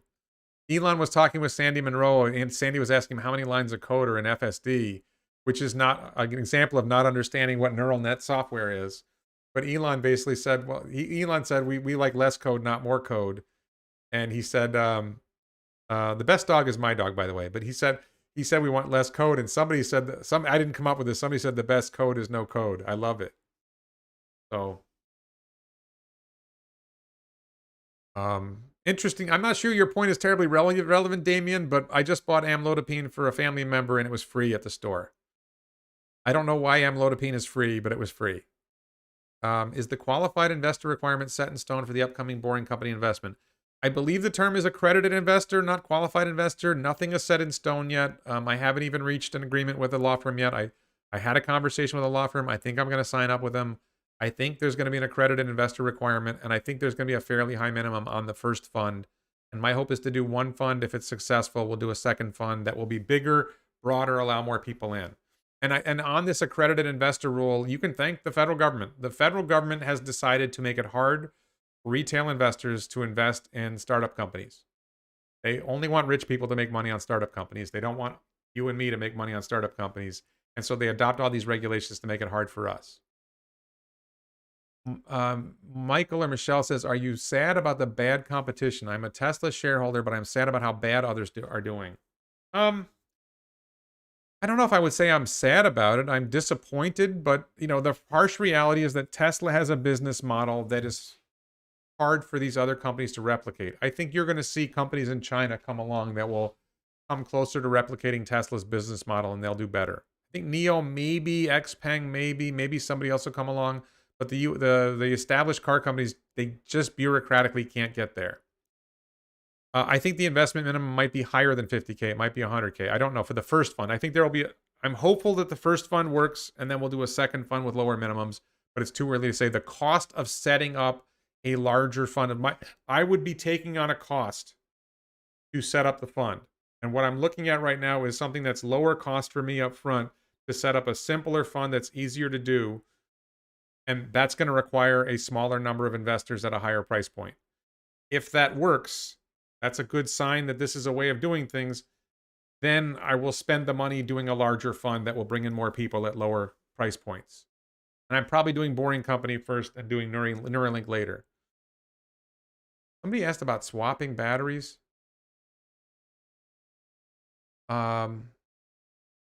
Jasper, if you support me on Patreon and your support adds up, then you will be able to get a night or a week in the cyber cabin. Supporting me on Patreon supports the cyber cabin.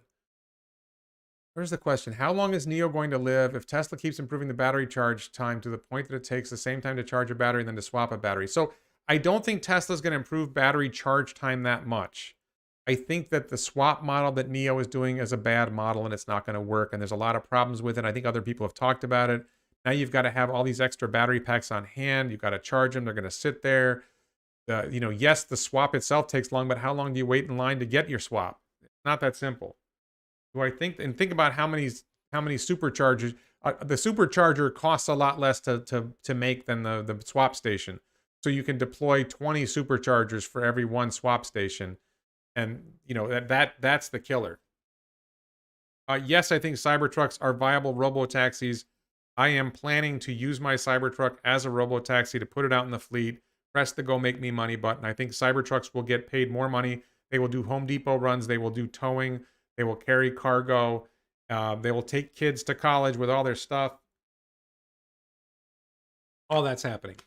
Somebody said that that Boring Company is hiring. In the Clubhouse room that I did yesterday, somebody said, I forget it was somebody I actually remember. I knew their name. That the Boring Company has some jobs in I think in Texas and maybe one other location for people who don't even have a college degree. There's opportunities to get in on the Boring Company as an employee right now in Austin, Texas, and I want to say it was Nevada, but it could have been California. There are job opportunities. You don't even need a college degree. I think it's like Vegas. It was in Las Vegas and it's in Austin. I think one of the jobs is basically you're going to be sitting in the driver's seat of a Tesla that's driving in the loop. It's driving in the system. Until they go full autonomous, they're going to have drivers, and you can get paid, and you might get share options or shares in the Boring Company just by driving one of their vehicles. So I can't persuade my wife to let me move to Vegas. So it's not going to happen for me. But 2021 Tesla now charges 200 miles in 15 minutes. Is it that fast, Mark? Wow, that's pretty cool. Let's see. So somebody asked about stock splits. I want to be clear about this. People ask me about stock splits all the time. I don't care about stock splits. I think stock splits are a distraction. I care about the fundamental business of the company. Stock splits have no effect on how many cars Tesla makes. It has no effect on how much they're able to charge for FSD. It has no effect on whether FSD works and we have robo-taxis. Stock splits are something that people on Wall Street like to talk about, and people who don't know enough about investing think is important. And it does, because so many people think it's important, it takes on an importance of its own. But for the company's fundamentals, stock splits are completely irrelevant. Hi, Hypercube. So take a look at what Brock Ludoff said here on the chat. Brock Ludoff says, all you have to do is take the Series 65 and you can become an accredited investor. I don't know anything about that. Look up the Series 65 and you can become an accredited investor. I don't think that's going to help with the first fund, because I think the first fund is going to have a high minimum investment. And I don't recommend, I'm not a professional investment advisor. I don't think anyone should invest more than maybe 5-10% of their assets in a aggressive venture capital type investment like this. I think that's pretty aggressive. Sorry. Battery swap only makes sense if you sell it as a battery replacement service. I don't want to get into battery swap anymore. What about sexy girl splits? Yeah, okay. Any comments for Gordon Genius Johnson?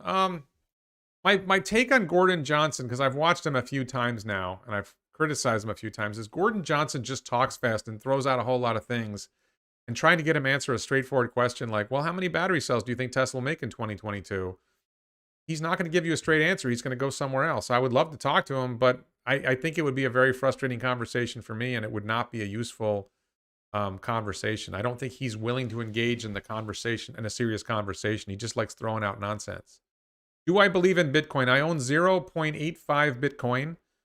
I think Bitcoin is interesting. I don't believe in it more than I believe in anything else. I think it's real in a sense. I've certainly made a lot of money on it, because I've owned 0.85 Bitcoin for a while, and now I guess it's worth like $35,000. How to get my Bitcoin out? My Bitcoin is non-KYC, non-know your customer Bitcoin, so I haven't figured out quite how to get it out yet. I may have a lead on that. I might be ready to sell my Bitcoin just because I'm not a crazy Bitcoin believer like that. I think blockchain is really interesting. What kind of dog do I have? I have a Cavalier King Charles Spaniel. She's in the room. Sometimes she's in the room when I live stream. Will Tesla use Starlink to make a cell phone to disrupt Apple? Will Tesla use Starlink to make a cell phone to disrupt Apple? No, Starlink is too big to be on a cell phone. They could make Starlink. They could conceivably make a Starlink cell phone network, but I don't think that's an optimal use of Starlink. Oh, thank you, Alexandra. Hi, nice to see you. Can you please comment on the Apple car rumors? Thank you for your question, Alexandra. Thank you for your for following me on Twitter and engaging with me. I'm curious if Tesla fans would disengage from Apple if they really become competitors. Any thoughts? So I think the Apple car rumors are silly. Let me know when you actually make a car. So there's rumors that they're going to make a car with Kia. Well, Apple doesn't make cheap products, and Kia makes cheap cars. So are they going to make an $80,000 Kia? I don't see how that works. And Apple is, I use an iPhone. My main computer, the computer that I do these on, is a Windows machine, but my main computer is a MacBook. My family has 4 or 5 iPhones, 4 or 5 Mac computers. I'm a Mac user. But the voice recognition is terrible. The autocorrect is absolutely terrible. Can you imagine driving an Apple car and telling it you want to go somewhere and it autocorrects and takes you somewhere else? I just don't see Apple getting there. There's so many hurdles in the way. I want others to come up with EVs. I don't want Tesla to be the only EV out there. We do need other companies to make EVs and create a competitive market. But until you actually deliver something, I don't want to hear about it.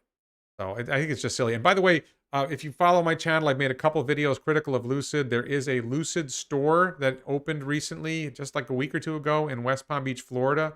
I'm planning to go soon to go visit the Lucid store, and I'm going to go with an open mind. I want to see it for myself. My impression is still, I'm skeptical, but I want to go give it a shot and see it for myself. So I'll be making a video with video clips from the Lucid store sometime soon. So I just answered the question about Lucid Motors hype. I've made 2 videos about Lucid Motors, so you can check my videos about it. I'm not impressed with Lucid. We'll see when they deliver a car.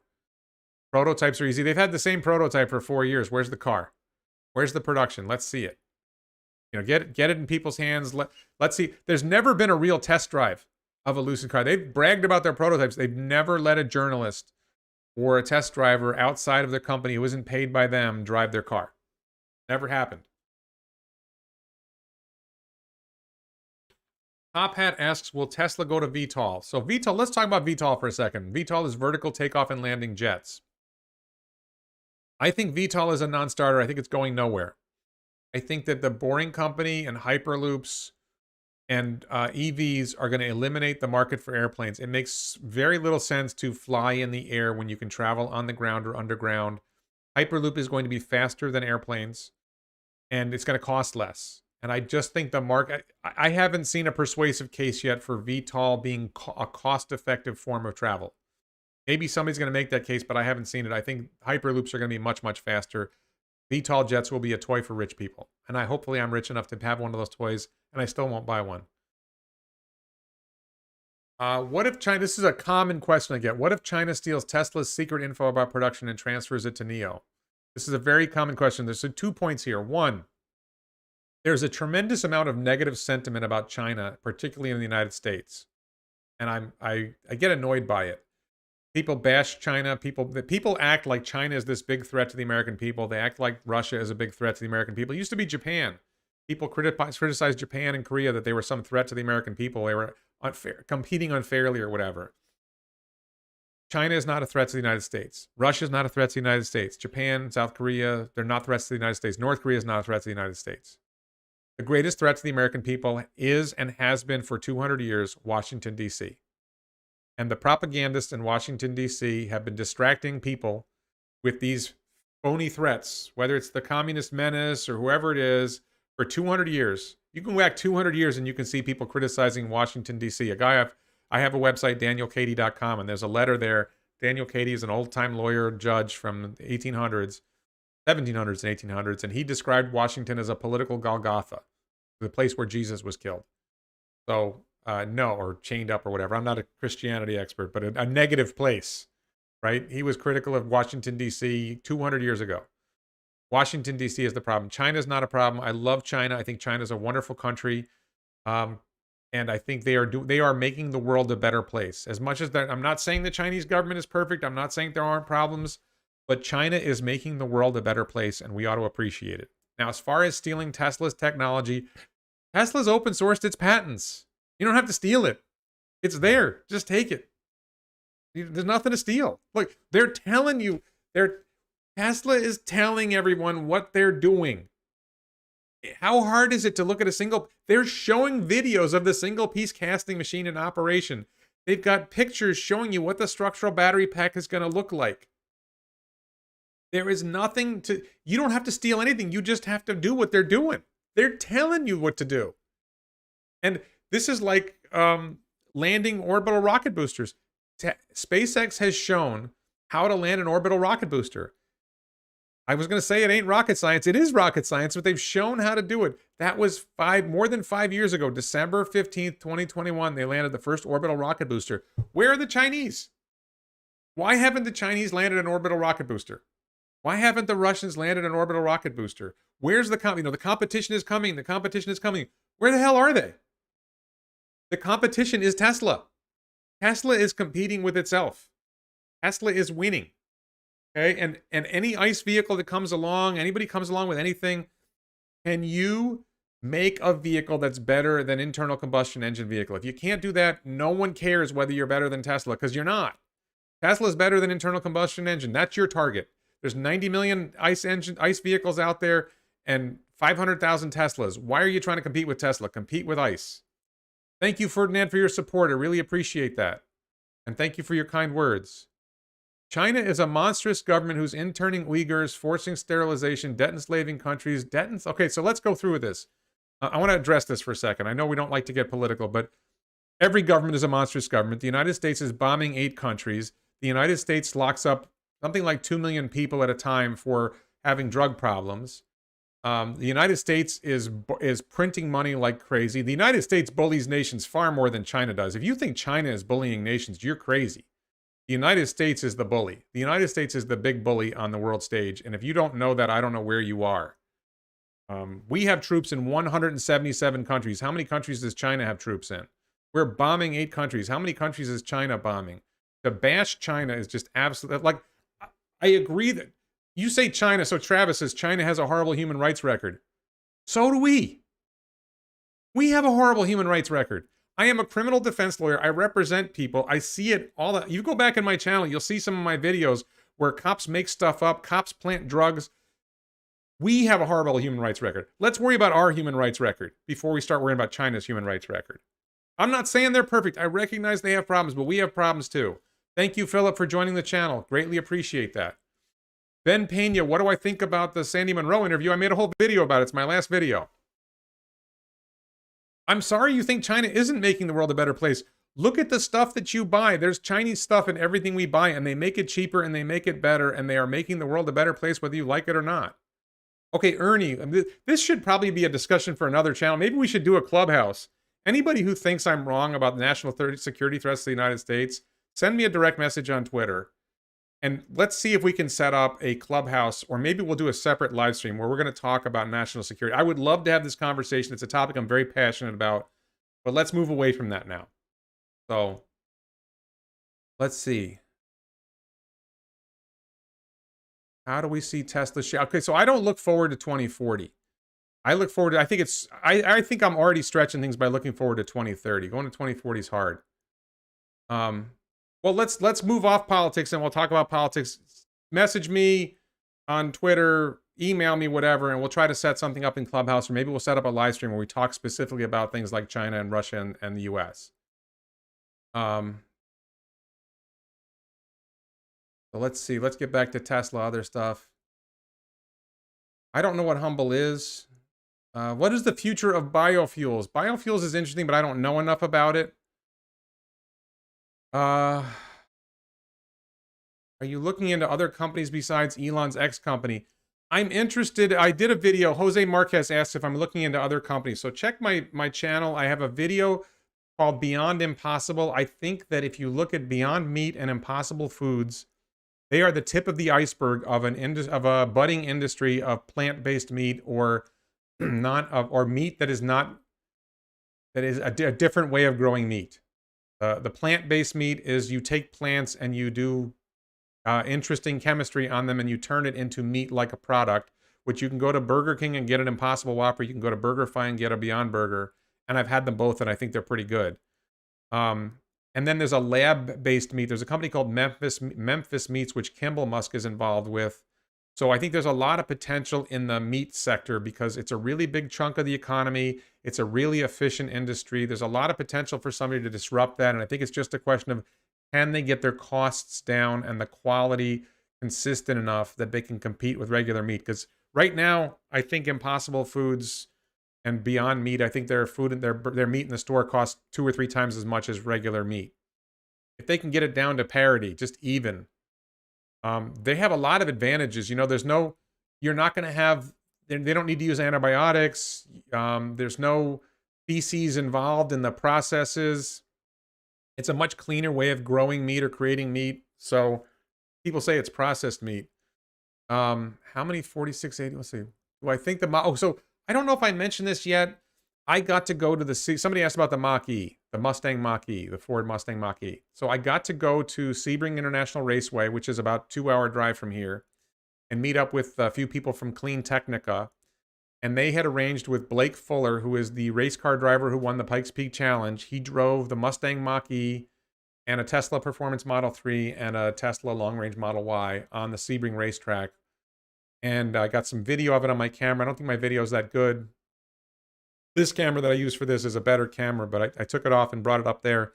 I'm not sure the video is that good. I haven't really gone through it yet. But he really likes the Mustang Mach-E. He says it's the best Ford he's ever driven.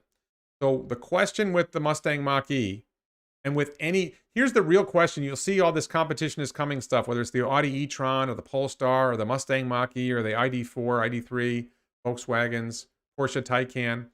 The real question is not what you see as a consumer, but what does it cost them to make that vehicle?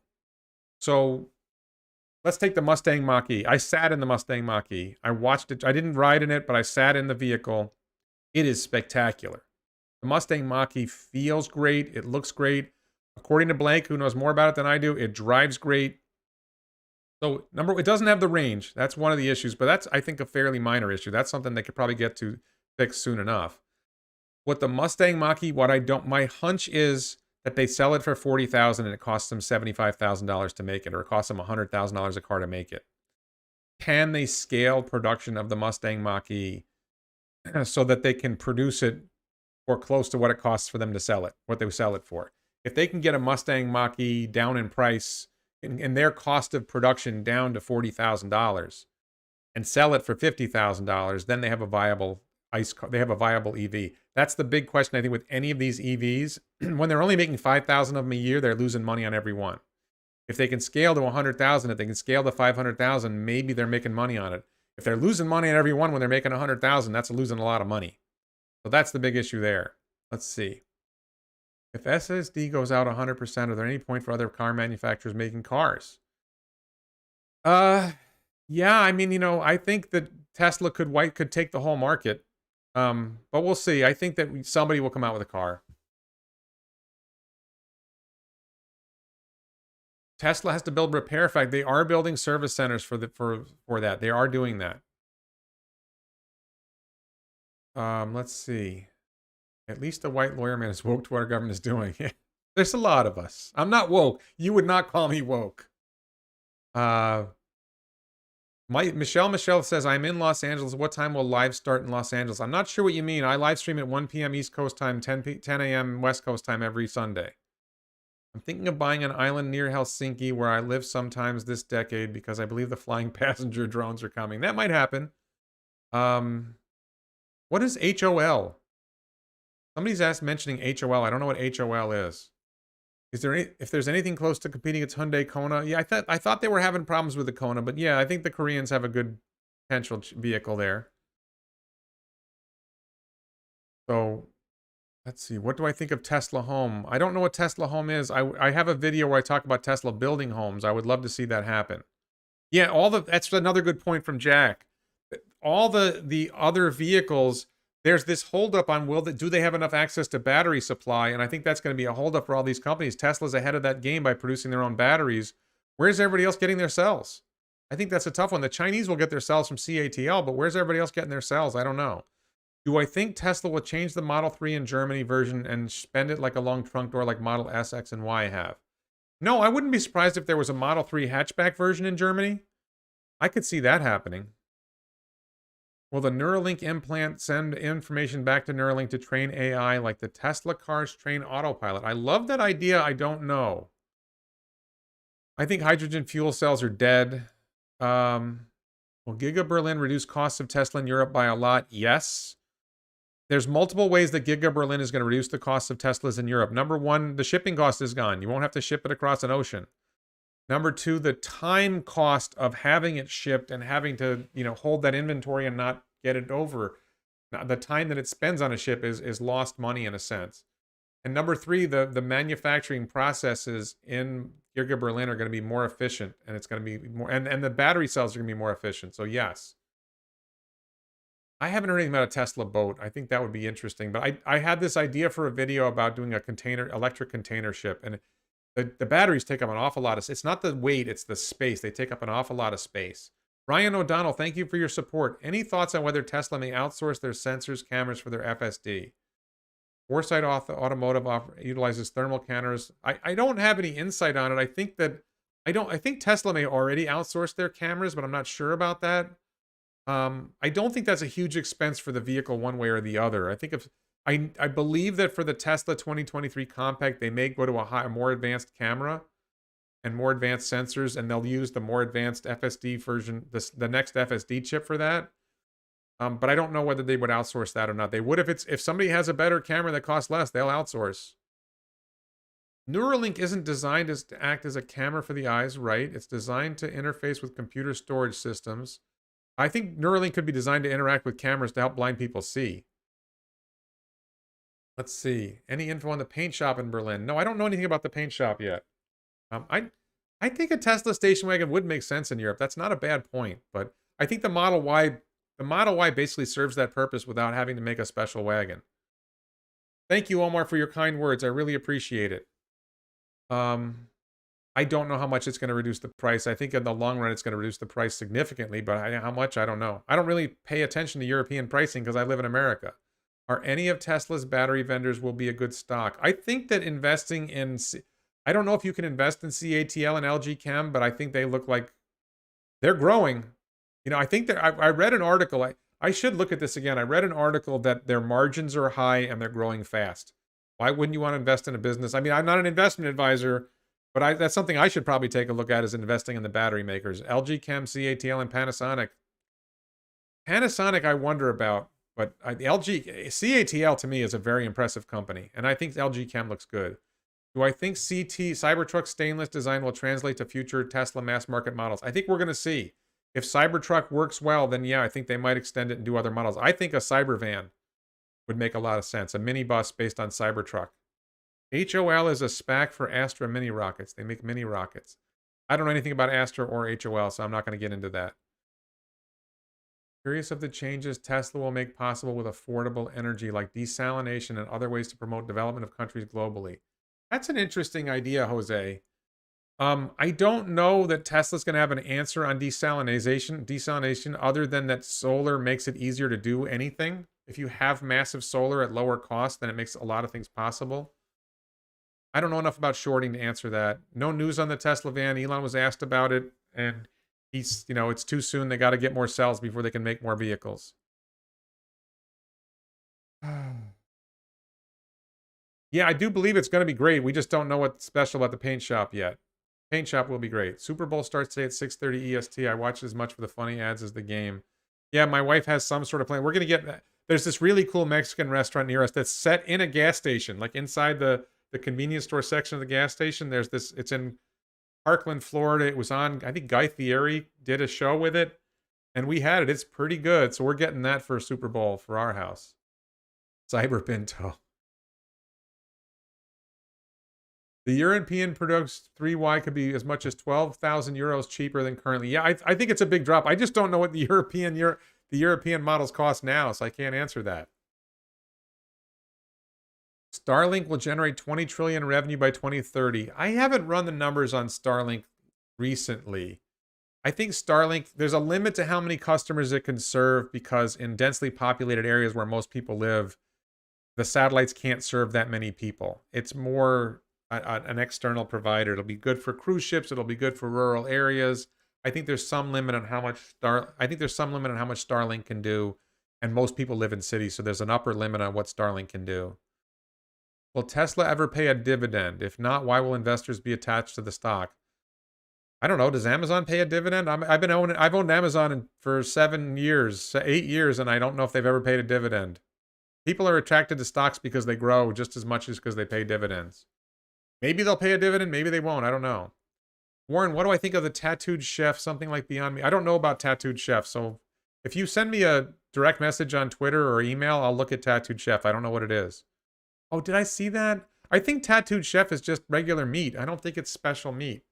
Or was that vegan? Maybe that was vegan meat. Vegan is different. Vegan isn't what Beyond Meat is doing. I think I did see that, and it's not the same thing.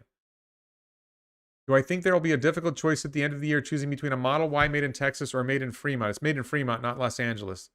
So yeah, that's a really interesting point. John raises a really interesting point.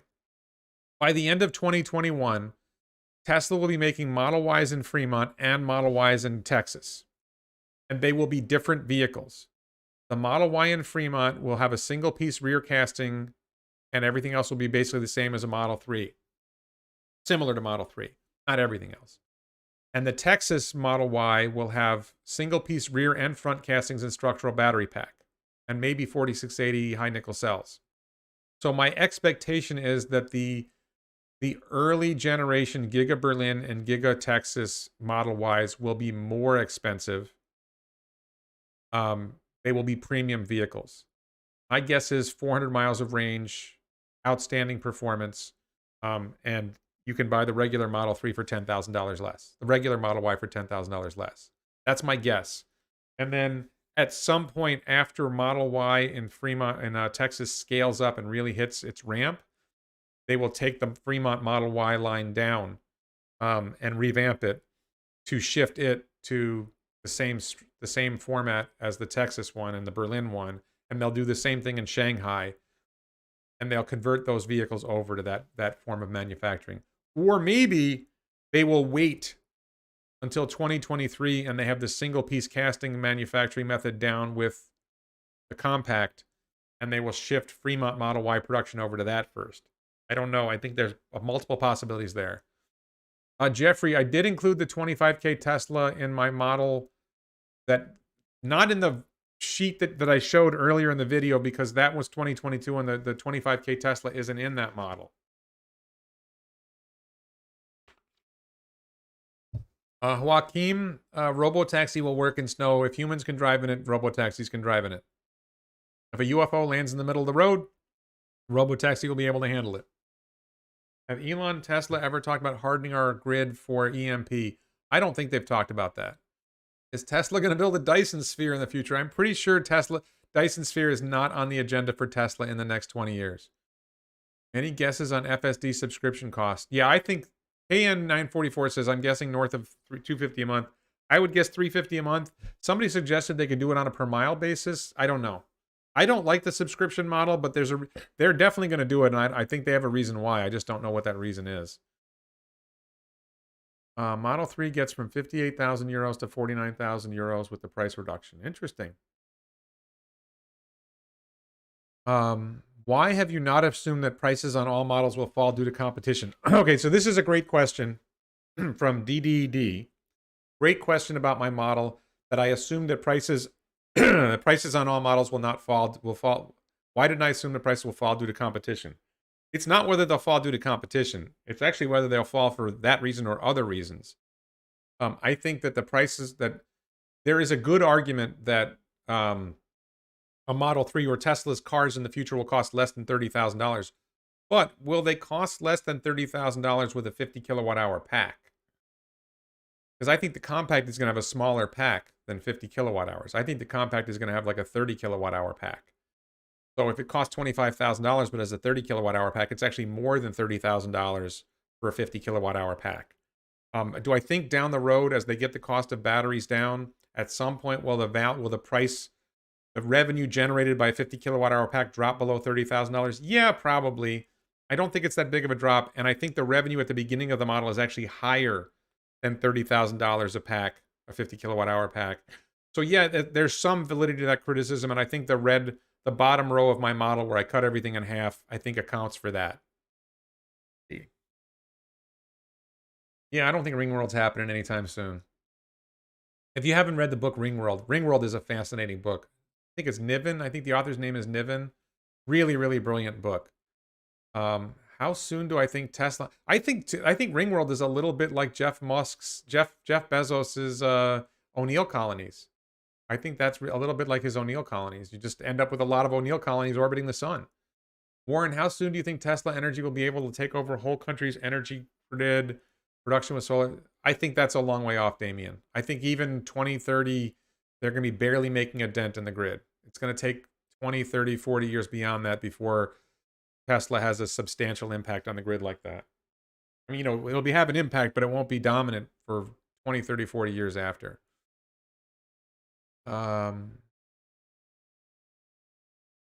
Is Tesla outsourcing HVAC for autos? The HVAC for autos is developed in-house. It is an in-house heat pump that does the HVAC.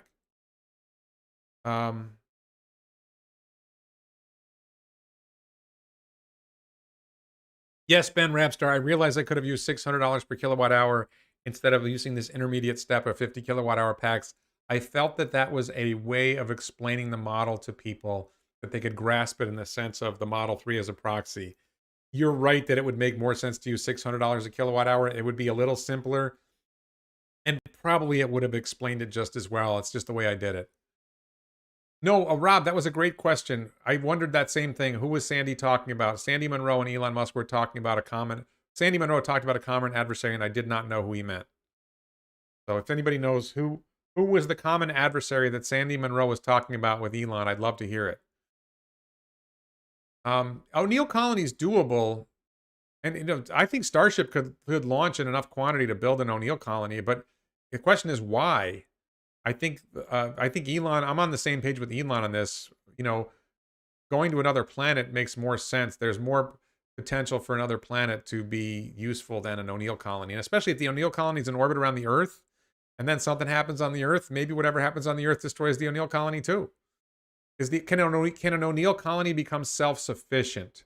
I think that's the problem with the O'Neill colony. I'm not sure they can become self-sufficient. I think it's harder for an O'Neill colony to become self-sufficient than a planet becomes self-sufficient. A colony on a planet becomes self-sufficient.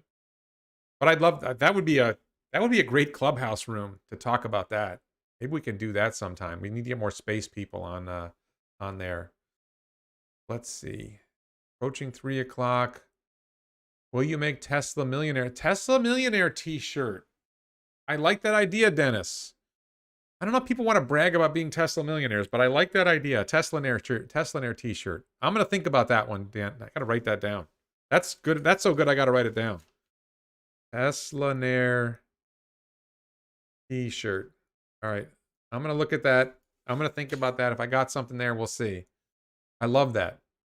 Any updates on whether Tesla is honoring the $6,000 to $7,000 FSD deposits on the delayed, postponed, canceled, long-range, rear-wheel drive Tesla model? As far as I know, they honor FSD. They honor the FSD deposits. They certainly say the Cybertruck deposit certainly says it will be honored. Johnny Miles asks pre or post split price targets. Let me be very clear. When I make a video, I'm talking about the share price at the time I make the video. I don't know anybody who makes a video talking about the share price from 6 months ago. From a pre-split. If I'm talking post-split, I'm talking post-split. It's pre-split for the next split. Let's see. Do I think Tesla will put the Dojo AI training system as a source of revenue providing service to other autos? I think that, I don't know if you saw the Q4 investor call, and I think I put this in my video. Elon talked about Dojo being its own business. That once Dojo gets Tesla's full self-driving working, 2,000% better than human, they could offer Dojo as a service for AI training, and it could become its own business. That could be as big as Amazon Web Services. That could be a $100 billion business on its own. That's something crazy. I think that robo-taxis could be used for food delivery. I don't know if it would be a Tesla-specific business, or if a restaurant buys a robo-taxi, or I send buys a self-driving car to deliver its food, or I send my car to go pick up my food from the restaurant.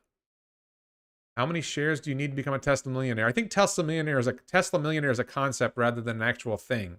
I mean, I suppose you'd have $1 million worth of Tesla. Will Tesla be a $10 trillion company by the end of 2025? What are the odds? I think so. I think it's more likely than not. Stephen asked, when do I think SpaceX will go public? I think it will not go public. I think Starlink will be spun off as an IPO. I don't think SpaceX is going public anytime in the next 10 years. I think Elon does not like having his companies public, and SpaceX shareholders will get so much from the Starlink spinoff that they'll be happy. I doubt that there's any plan to IPO SpaceX and go public anytime soon, because the mission is so important to go to Mars, and letting the general public in on voting on what. I mean, I guess if Elon maintains 50% share ownership, then maybe it makes sense. Did you allow for more factories to be built in your model? More factories is implied in the model. You're going to produce more batteries, you got to have more factories.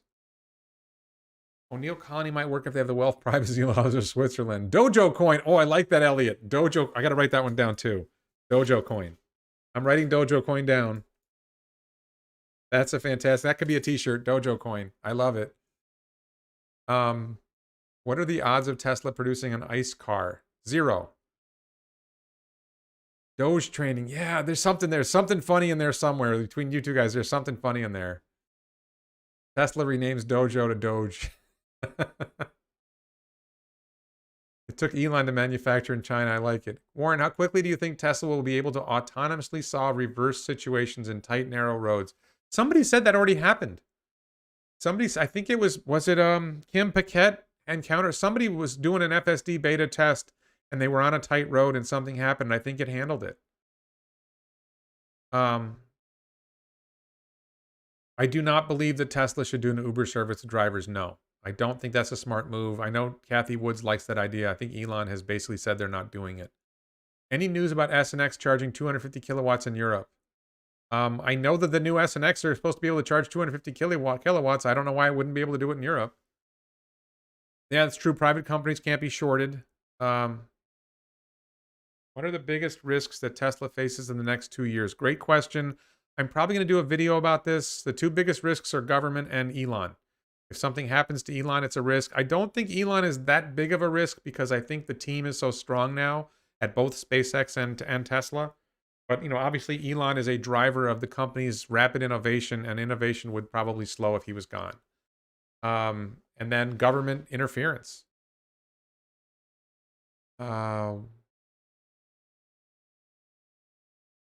Thoughts on the predictive driving on the new Model S and X? We got to see it. It sounds really cool to me, and I don't think it's that crazy, so we'll see what happens with predictive driving. I think you can control it from this touchscreen, so it's not that big of a leap. Demand is not a risk. There is effectively infinite demand for Tesla vehicles. No Tesla motorcycle, I don't know. I think a tractor's a long way off. Any thoughts on Tesla HVAC? I think HVAC might be coming. I don't know if that, it doesn't require batteries, so it's something they could do. The challenge with a lot of products that Tesla's talked about is batteries. And by the way, my model doesn't include Tesla HVAC, because it doesn't require batteries. My model does not include Dojo as a service. So there's a lot of potential revenue and profit in Tesla that I'm not even including in my model.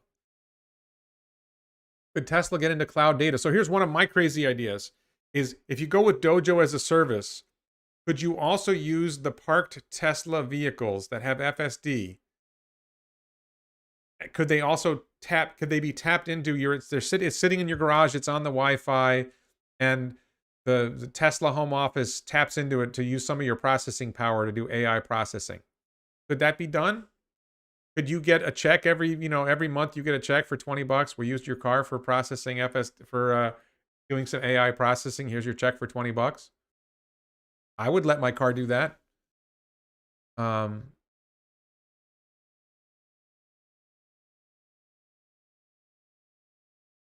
agree that Apple lost its way when Jobs died, and Cook is doing a good job. I think that Apple is I think what happens is you have a leader like Steve Jobs or Elon Musk, and I think their imprint lasts for a while. And then at a certain point, they reach the limits of what wisdom that leader had imparted, and the game plan and the strategy. And eventually a John Scully takes over or something else happens and they lose their way. I think Apple has lost its way. I think it's going to continue to grow for a while, but I think they've lost their way. I think Facebook has lost its way. Even though Mark Zuckerberg is still there, I think Facebook has lost its way. So I sold my Facebook stock. I don't know about Pelosi. I didn't look that carefully at Pelosi. I don't remember seeing what her strike price was. I just saw she bought options. I don't know if it said what the strike price was. So look at that. What do I think of Tesla venturing into building mini high-tech homes? I have a video talking about how Tesla should build homes. I would love it. I was actually just talking with someone about trying to make our own Tesla homes. Could we let's stop asking Tesla to do stuff. Let's suppose you're a Tesla millionaire and you think it would be great for Tesla to build homes.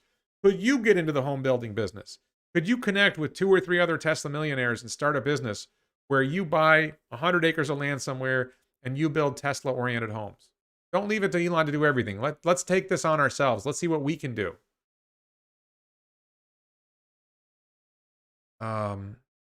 What price did you sell? I don't remember what price I sold it at.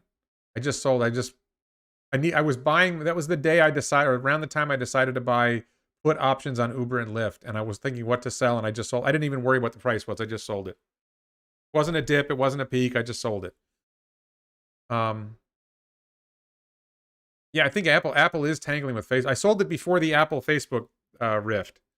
So maybe it was good timing by accident. Speculated strike price for mid-December for Pelosi was under $600. I don't know.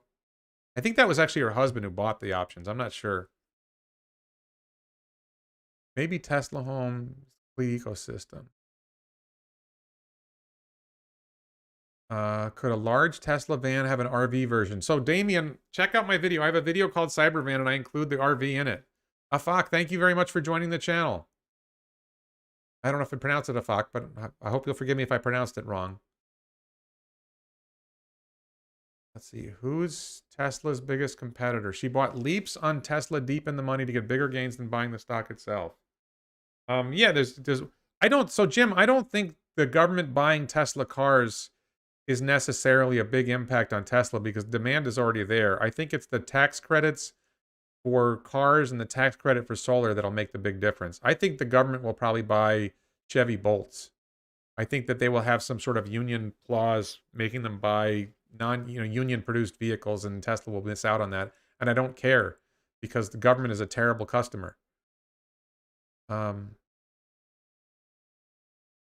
Streaming your show on my Instagram, can you tell them your YouTube channel name and social media channel? Thanks. I didn't know you could do that. My YouTube channel name is Warren Redlick. And my social media, I'm on Twitter at WR4NYGOV.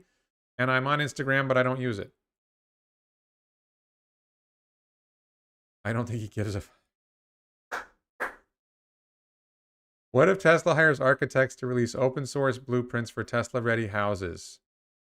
I don't think we need to I don't think Tesla, that's my whole point. I don't think we need Tesla to do everything for us. Find a couple engineers and come up with a plan and sink $100,000 of your own money in it, get 3 people to sink in $100,000 each, and then let's see if we can find investors to go in on it.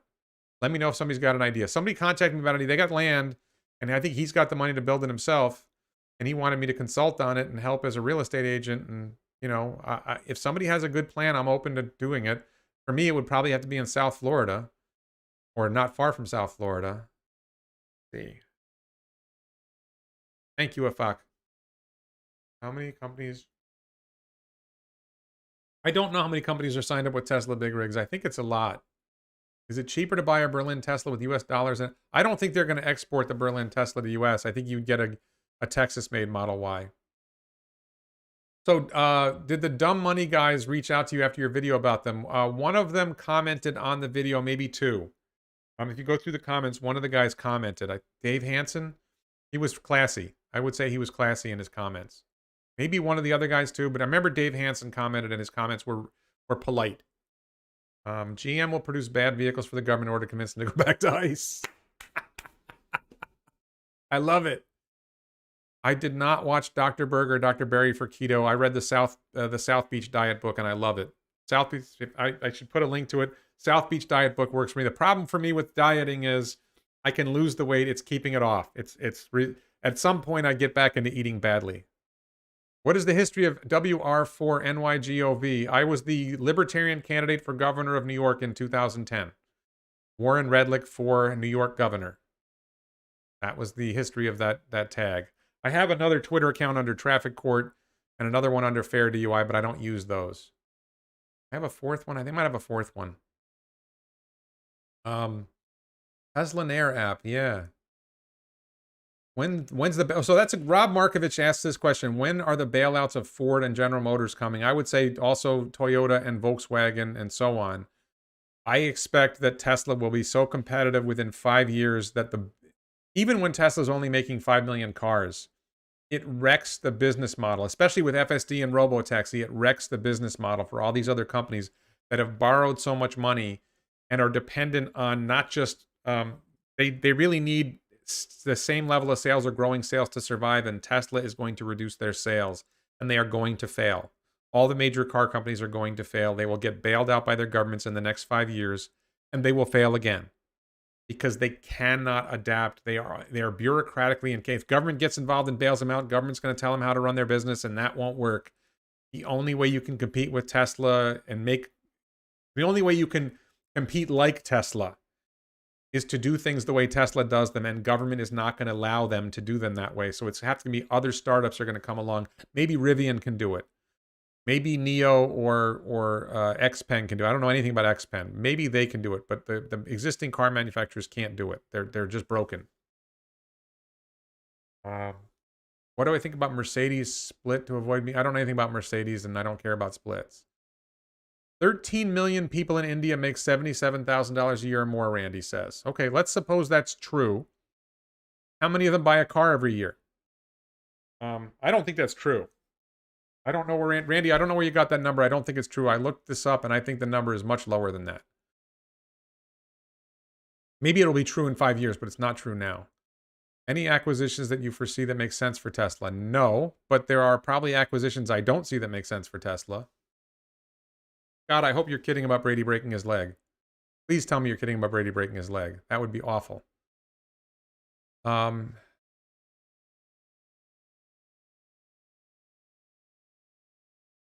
China, broad sustainable something was making multi.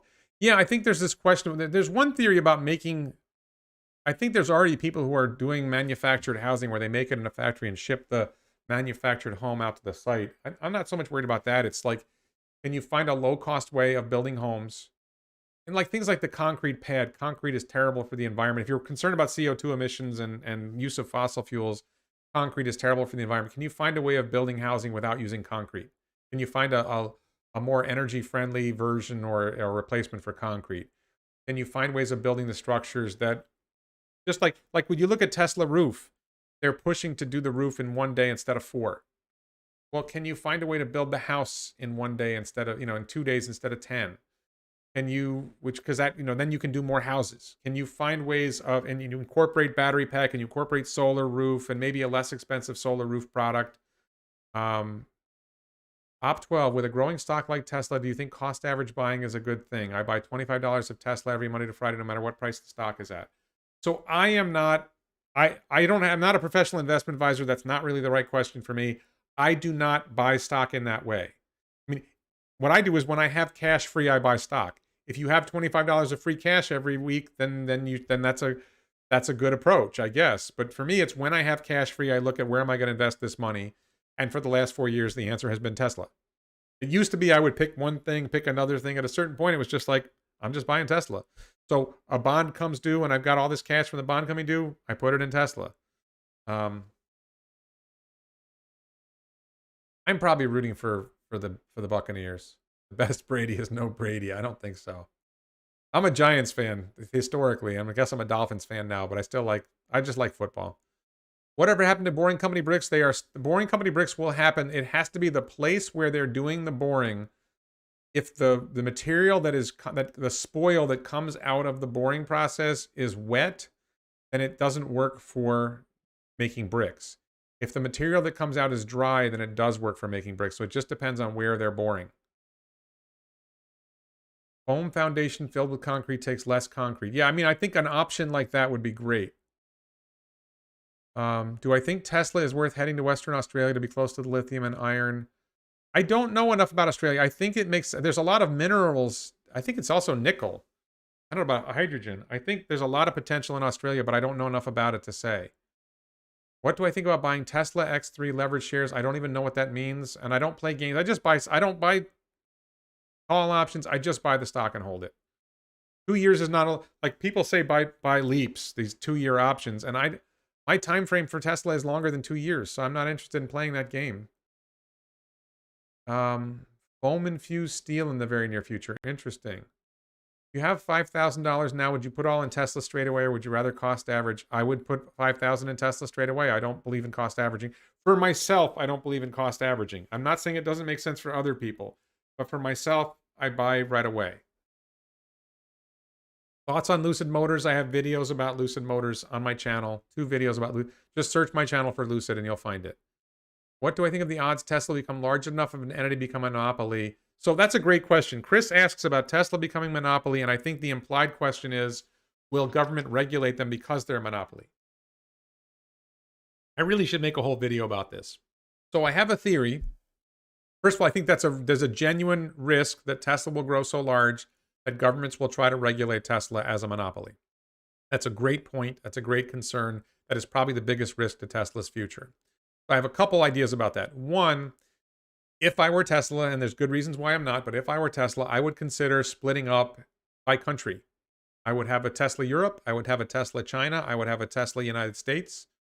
I might have a Tesla Canada. I would split up into separate companies so each company becomes immune from regulation by, let's say one country goes bad.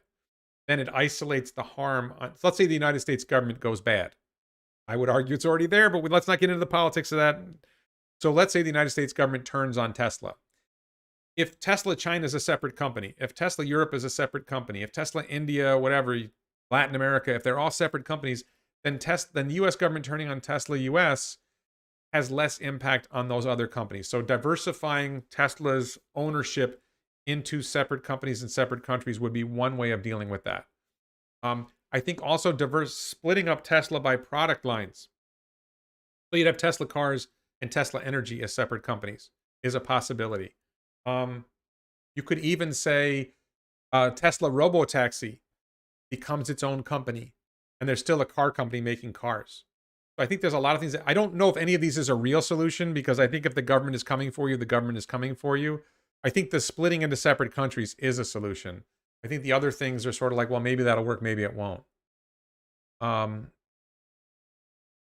What makes you see? Tesla won't be a monopoly for a lot. Even if they're not a monopoly, well, they'll be a monopoly in robo-taxis in a couple of years. I mean, they're going Uber and Lyft are going to get wiped out in 2 years, and Tesla will have the entire rideshare market to itself within 5 or 10 years. And so they will be a monopoly in ride sharing. Robotaxi ownership of the more robotaxi versus ownership of the more affordable. So to me, if you're wealthy and you want to own your own car, you can own your own car. But robotaxi is going to, at a certain point in time, which is late 2020s into 2030, the cost of riding in a robotaxi will be less than the cost of owning a vehicle. It won't make sense to own a vehicle unless you're so rich you don't care. Will the failure of Starships 8 and 9 affect SpaceX? Starships SN8 and SN9 were not failures. They were successes. The landing didn't go as well as we might like, but they did land. They did land. It was a rapid unscheduled disassembly, but they landed. But everything about those flights was good except for the landing, and they learned from the landing, and we believe they now know how to land it, and SN10 will fly soon enough, and it will probably stick the landing. But they were not failures. They were great learning. These are test flights, and test flights crash. It happens. Who is better for killing fossil fuels? Kyle says, shall we set up a Teslanaire group to start up new companies that align with Tesla's vision of fixing the world? I like that. I'm not sure how to make that happen. Yeah, Uber and Lyft are not profitable business. So here's my short thing on Uber and Lyft are, and I talked about this before, I'm sure, not today. Uber and Lyft are unprofitable companies that have high share prices and high valuations because they're growing. As soon as Robotaxi goes live, the Uber Lyft growth story is gone, and you have companies that are unprofitable and shrinking, and their value goes to zero. That's my opinion. That's why I bet again. That's why I bought long puts on both of them. I think in 2 years they'll both be gone, and I will have made hundreds of thousands of dollars on my Tesla, my put bets. It's just it's a guess bet. We'll see. Do I think Tesla will have enough cell production to do the 30 gigawatt hour mega pack for Sun Cable solar project? 30 gigawatt hours? I haven't seen that project. I think that CATL will produce enough. Megapack is going to be lithium iron phosphate, which is produced by CATL and maybe others. Tesla is not producing lithium iron phosphate. I think CATL will produce enough cells for that, yes. I don't think new ICE cars will be illegal that soon. Maybe in places. Starship might be landing with too much fuel. That's not the problem. The problem is that they're not landing right. The engines aren't starting up right. Pelosi's husband, Paul, bought 25 call options on Tesla stock with a stock price of $500. Was it 25 call options? Because they paid like over $500,000 for it. I guess, what does that work out to? 25 call options is 2,500 of them? Is that how that works? Can Uber buy a robotaxi fleet for themselves? I think they could, but it wouldn't make sense for them to do so. And I don't think Uber can afford to buy Uber doesn't have the cash to buy a robotaxi fleet. Will the people who paid for FSD be able to use their cars like Uber and earn money? Yes. That is very clearly part of Tesla's plan, is that you will be able to take your car with FSD and put it into the Tesla network, and it will earn money for you and Tesla. Tesla will take a piece of the money. It's currently landing with a little bit too much velocity. SN8 and SN9 are landing with a little bit too much velocity. That is a problem. And they really need to be vertical. It would help if they landed vertically. When do I expect Robotaxi to usably launch? I expect FSD to go live in 2021 and Robotaxi to be live somewhere end of 2021, early 2022. Probably Florida, here in Florida. Import tax on cars from US shipped to EU, hence more say. Yes, I don't know exactly, but I believe that they save money on import taxes as well. I don't think import taxes are high in the EU for that. What assumptions do you make about competition in your models? I assume that competition is irrelevant in my models. The demand for Tesla vehicles and other EVs is so large that if other companies make EVs, there's enough room for everybody through 2030. sometime after 2030, maybe the market gets saturated, but not until after 2030. 25 times 100 call options. Right. Tesla won't sell robo-taxis to other companies. I don't know about that. Maybe they will. All right, so we're at 3:20 p.m. Is a crash coming and we'd be better keeping my money in cash for now? Well, there's an equal risk of a crash and a hyperinflation, so I'm not sure what you do there. I think, John, to answer your question, I think some kind of diversification in your portfolio of assets. I'm not a professional investment advisor. This is not professional investment advice. But I think I can say for myself, I have a diversified portfolio. I have a lot of Tesla stock. I have equity in my house. I have some other stocks. I have guns. I have ammo. I have cars. I have another property, real estate. I think there's a lot of different ways you can have gold coins and silver coins. There's a lot of different ways you can hold money to prepare for all kinds of eventualities.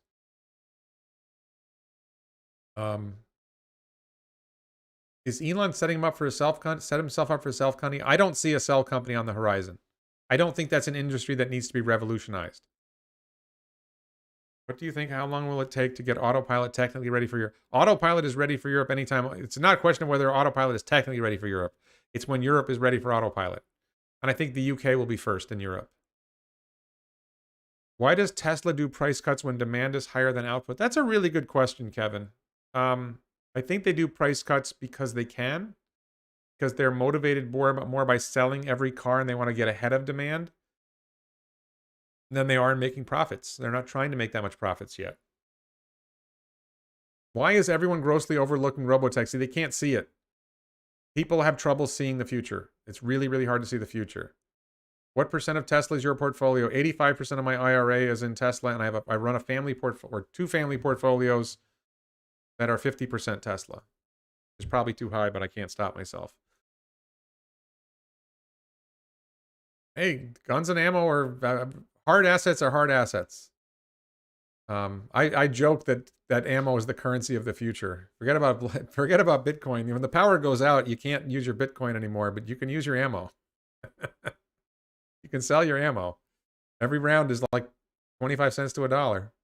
Straightforward. 22 is like a nickel. 9mm is like 25 cents, and a 308 is like $1. That's pretty straightforward, isn't it? There's your currency. Do I have an underground fallout? Florida is not friendly to underground fallout shelters. No, that's not going to work here. Very hard to reinvent the wheel, but any chance Tesla does anything about tires? Yeah, I was just talking with somebody about Tesla tires, that I wouldn't be surprised if Tesla came up with some kind of revolution in tires. That would be a nice thing to see. But I think the short answer is that as long as they are able to do the 100... So I have 80,000 mile tires on my car. I just bought tires and they're rated for 80,000 miles. And they're probably not really 80,000 miles. They're probably really 70 or 60,000 miles. But I think the 2023 Compact, this is a prediction. It's in my video. Check my channel for my video on the 2023 Compact. I think that the 2023 Compact will have 13-inch wheels and it will have 100,000 mile tires. And the 13-inch wheels make the cost of the tires less, the cost of the wheels less. It gets the operating cost of that robotaxi down. Nobody wants to ride in a high-performance robotaxi. You want to ride in a comfortable robotaxi, and so comfort will be the goal of the robotaxi, not high performance. Other than you want it to stop quick, everything else doesn't need to be high performance. So if you get 100,000 mile tires and the tires cost, a set of tires costs $200 each, you've really radically reduced the cost of tires in your equation of cost per mile of operating a robotaxi. So that's the idea. I don't like guns. That's the funny thing, Kevin. I don't like guns. I dislike guns. But I think it's important to have them. Be safe. I don't like going to the range. I go to the range to train. I don't like doing it. It smells. It's noisy. But if you're going to have guns, you should know how to use them. I have a video about Cybertruck, an army version of Cybertruck. If you look on my videos I have a video like I think it's called Cyber Tank. Pretty cool. Just make the steel twice as thick or 3 times as thick. Thank you, Ray, for sending me that. I'll take a look at it. Do I have a multi-story bunker underneath the cyber cabin? So for people who don't know, Florida is not a great place to build underground. So I do think there's certain places where I could buy on high land and I could do something underground, but it's just not really convenient in Florida. If you do something underground, maybe you're risking a sinkhole. I don't know. I don't think that's going to happen. What do I think of raw material shortages to make 20 million cars in 2030? I don't think there are going to be raw material shortages. I think that lithium iron phosphate is the critical material, as the critical battery for 2030, and there's ample materials. There's ample iron and ample phosphate. Yeah,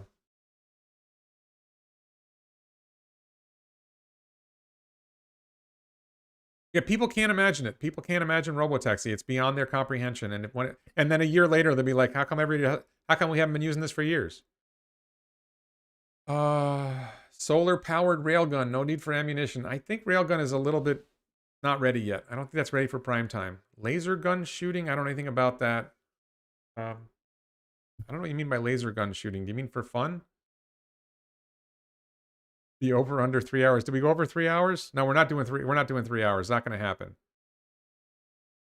Warren's new startup, electric guns. I think somebody made a joke about Elon making an electric AR-15. Catamaran would be cool. Can you really imagine having a scenario where having a gun will help you? Kyle, yes, I can imagine many scenarios where having a gun will help me. I'm not sure. I hope none of them ever happens, but I have imagined many scenarios where having a gun would help me. I have never had to draw my gun, and I hope I never do. But I can imagine many scenarios. Many scenarios. Unfortunately, I imagine them all the time. It's kind of a all you have to do is watch The Walking Dead, you know. And of course, the zombie scenario is not real, but there are scenarios like that are real. Sashimi coin. I got to write that one down too. Sashimi coin. Sushi coin, sashimi coin. There's something there. There's something there, Kentaro. That's brilliant. That's brilliant. So Kevin asks about doing tunnels in Florida, and I talked about this in the beginning of this live stream, but check my channel. I interviewed a Florida geologist named David Wilshaw, and he said absolutely you can do tunnels. Tunnels and basements are two different things. You absolutely can do tunnels in Florida. And The Boring Revolution, one of my favorite channels, he did a video where he talked about tunnels in Florida. Absolutely can do it. Amateur railgun. I don't want an amateur one. I want a professional one. Lightsaber instead of baseball bat. I think that's gonna be hard to do. Elon should make a gun that shoots arrows. New battery chemistry is coming up. I think the new battery chemistries are the high nickel chemistry and the nickel manganese chemistry in the 4680. I don't see anything else coming in the near future. For rocket fuel methane, they need carbon capture. They're working on that. When will Elon start the 100 million carbon capture contest? I don't know. When do so Riley asks about it. When do I foresee a $900 break? I do not do short-term stock predictions. I am a long-term guy. I'm looking 5-10 years out. I'm looking at 2022 because they gave us some solid predictions for 2022, but I really look out to 2025, 2030. Short-term day-to-day stock price things. My classic example of that is the stock market will fluctuate. To predict what's the stock market going to do? It's going to fluctuate. It's going to go up and down. No, I don't have Dogecoin. Not interested in Dogecoin. I think Dogecoin is a joke. I can't believe people don't realize it's a joke. Tesla Supercharger appreciation. I think that December 21, 2015 should be a global holiday. The day that SpaceX landed the first Falcon 9 orbital rocket booster should be a global holiday. Yes, I'm a prepper. That's what Cybercabin's for. Cybercabin's for preppers. Cybertruck is for me being a prepper. The guns, the ammo. I have food saved up. I've got extra water in the house. I live in just so people know this prepper thing. I live in South Florida. We have hurricanes. We need to prep for hurricanes anyway. Cat 5 runs through here hard, then you're going to be glad. It's good to be a prepper. I carry a flashlight. It's funny. I carry a flashlight because I'm a prepper. So this is my little flashlight, right? Right? I carry this flashlight with me all the time. I can't believe how much I use this thing. I walk the dog at night. She poops. And then I carry a knife, right? It's a multi-tool, really. There's a bunch of tools in here, but it's a nice locking blade, right? I carry this. And I use this a lot more than I thought I would. Just today I was cut. What did my wife had put a balloon on the mailbox for a party, and I cut the balloon off, Like I use that all the time. I cut boxes with it. Use it all the time. So being a prepper is just very useful. In everyday life, even though it's really planning for apocalyptic scenarios or bad hurricanes or whatever, What do I think about Hyperloop? I think Hyperloop is going to be amazing. I think Hyperloop is coming within 10 years, and I think it's going to eliminate air travel. The number of Tesla out on the road will double by 2022, so you do not need more superchargers. You do, yeah, no, I just said earlier in the call, in the beginning of this video, I talked about Tesla News.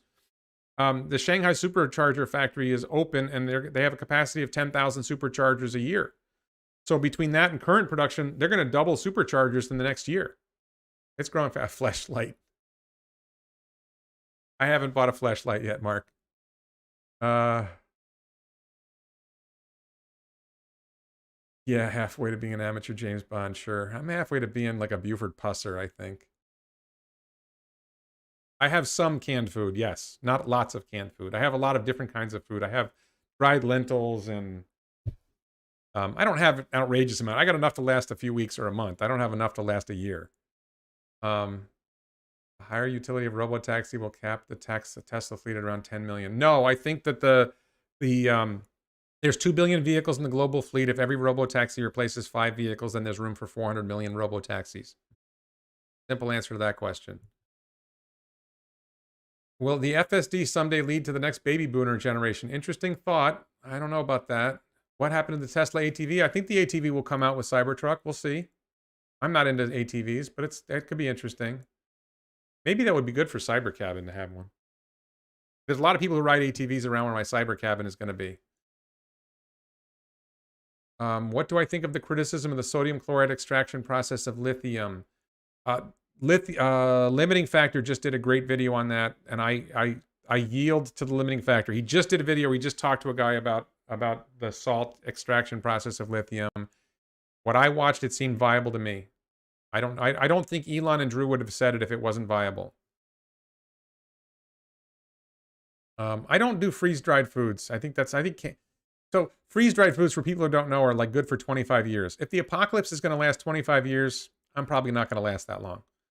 Canned food's good for 5 years. That's good enough for me. Dried beans, good for, dried beans. I have like a big extra bag of rice in the house, There's a lot of things you can do without going crazy and buying military rations. What are they called? Mill rat. They're not called mill rats. I forget what they're called. I do have some marine... There's this marine cracker thing or like bar thing that you can get. And I have a bunch of those too. They're like it's like a power bar, but it's like tastes awful. It doesn't taste awful. It's just not that good. But it's like a huge amount of calories in a small package. So I don't think the Cybercabin, Jim, I don't think the Cybercabin will be able to have Tesla solar roof. I don't think it's going to make sense. I think it'll be solar panels on a regular roof. Tesla's solar roof is going to be way too expensive. And I'm not sure that they're doing Tesla solar off-grid and my cabin's going to be off-grid. I may have to do other solar. I hopefully will be able to do power. Hopefully I will be able to do Tesla solar panels and Tesla power wall, Tesla HVAC, Starlink. That's all in the plan. We'll see. I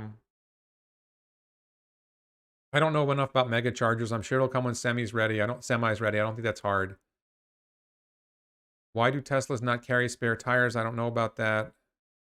Your optimism for Tesla seems to be in stark contrast to your pessimism about the future of humanity. Joanne, that is a brilliant statement. Many of my friends have told me things like that all the time. I want to be clear, I'm not a pessimist about the future. I'm an optimist that when humanity screws everything up, I will survive. And many of us will survive, and we will rebuild something better out of the mess that will be the result of what we're doing. MREs, thank you. But that is a great point, Joanne, and many of my friends have said that to me, because I'm so optimistic about Tesla, SpaceX, and everything else. And at the same time, I think we're printing too much money, we're in too much debt, where everything's going to collapse. That is a contradiction in me, and I'm perfectly happy to have it. I say as a prepper, I believe we have to enjoy the world we have while we have it, and we have to be ready to deal with what might happen when the world fails. And it can happen. It can happen for so many reasons. It doesn't have to be, the government screwed it up. It can be, multiple natural disasters, giant meteor or whatever. All kinds of things could happen.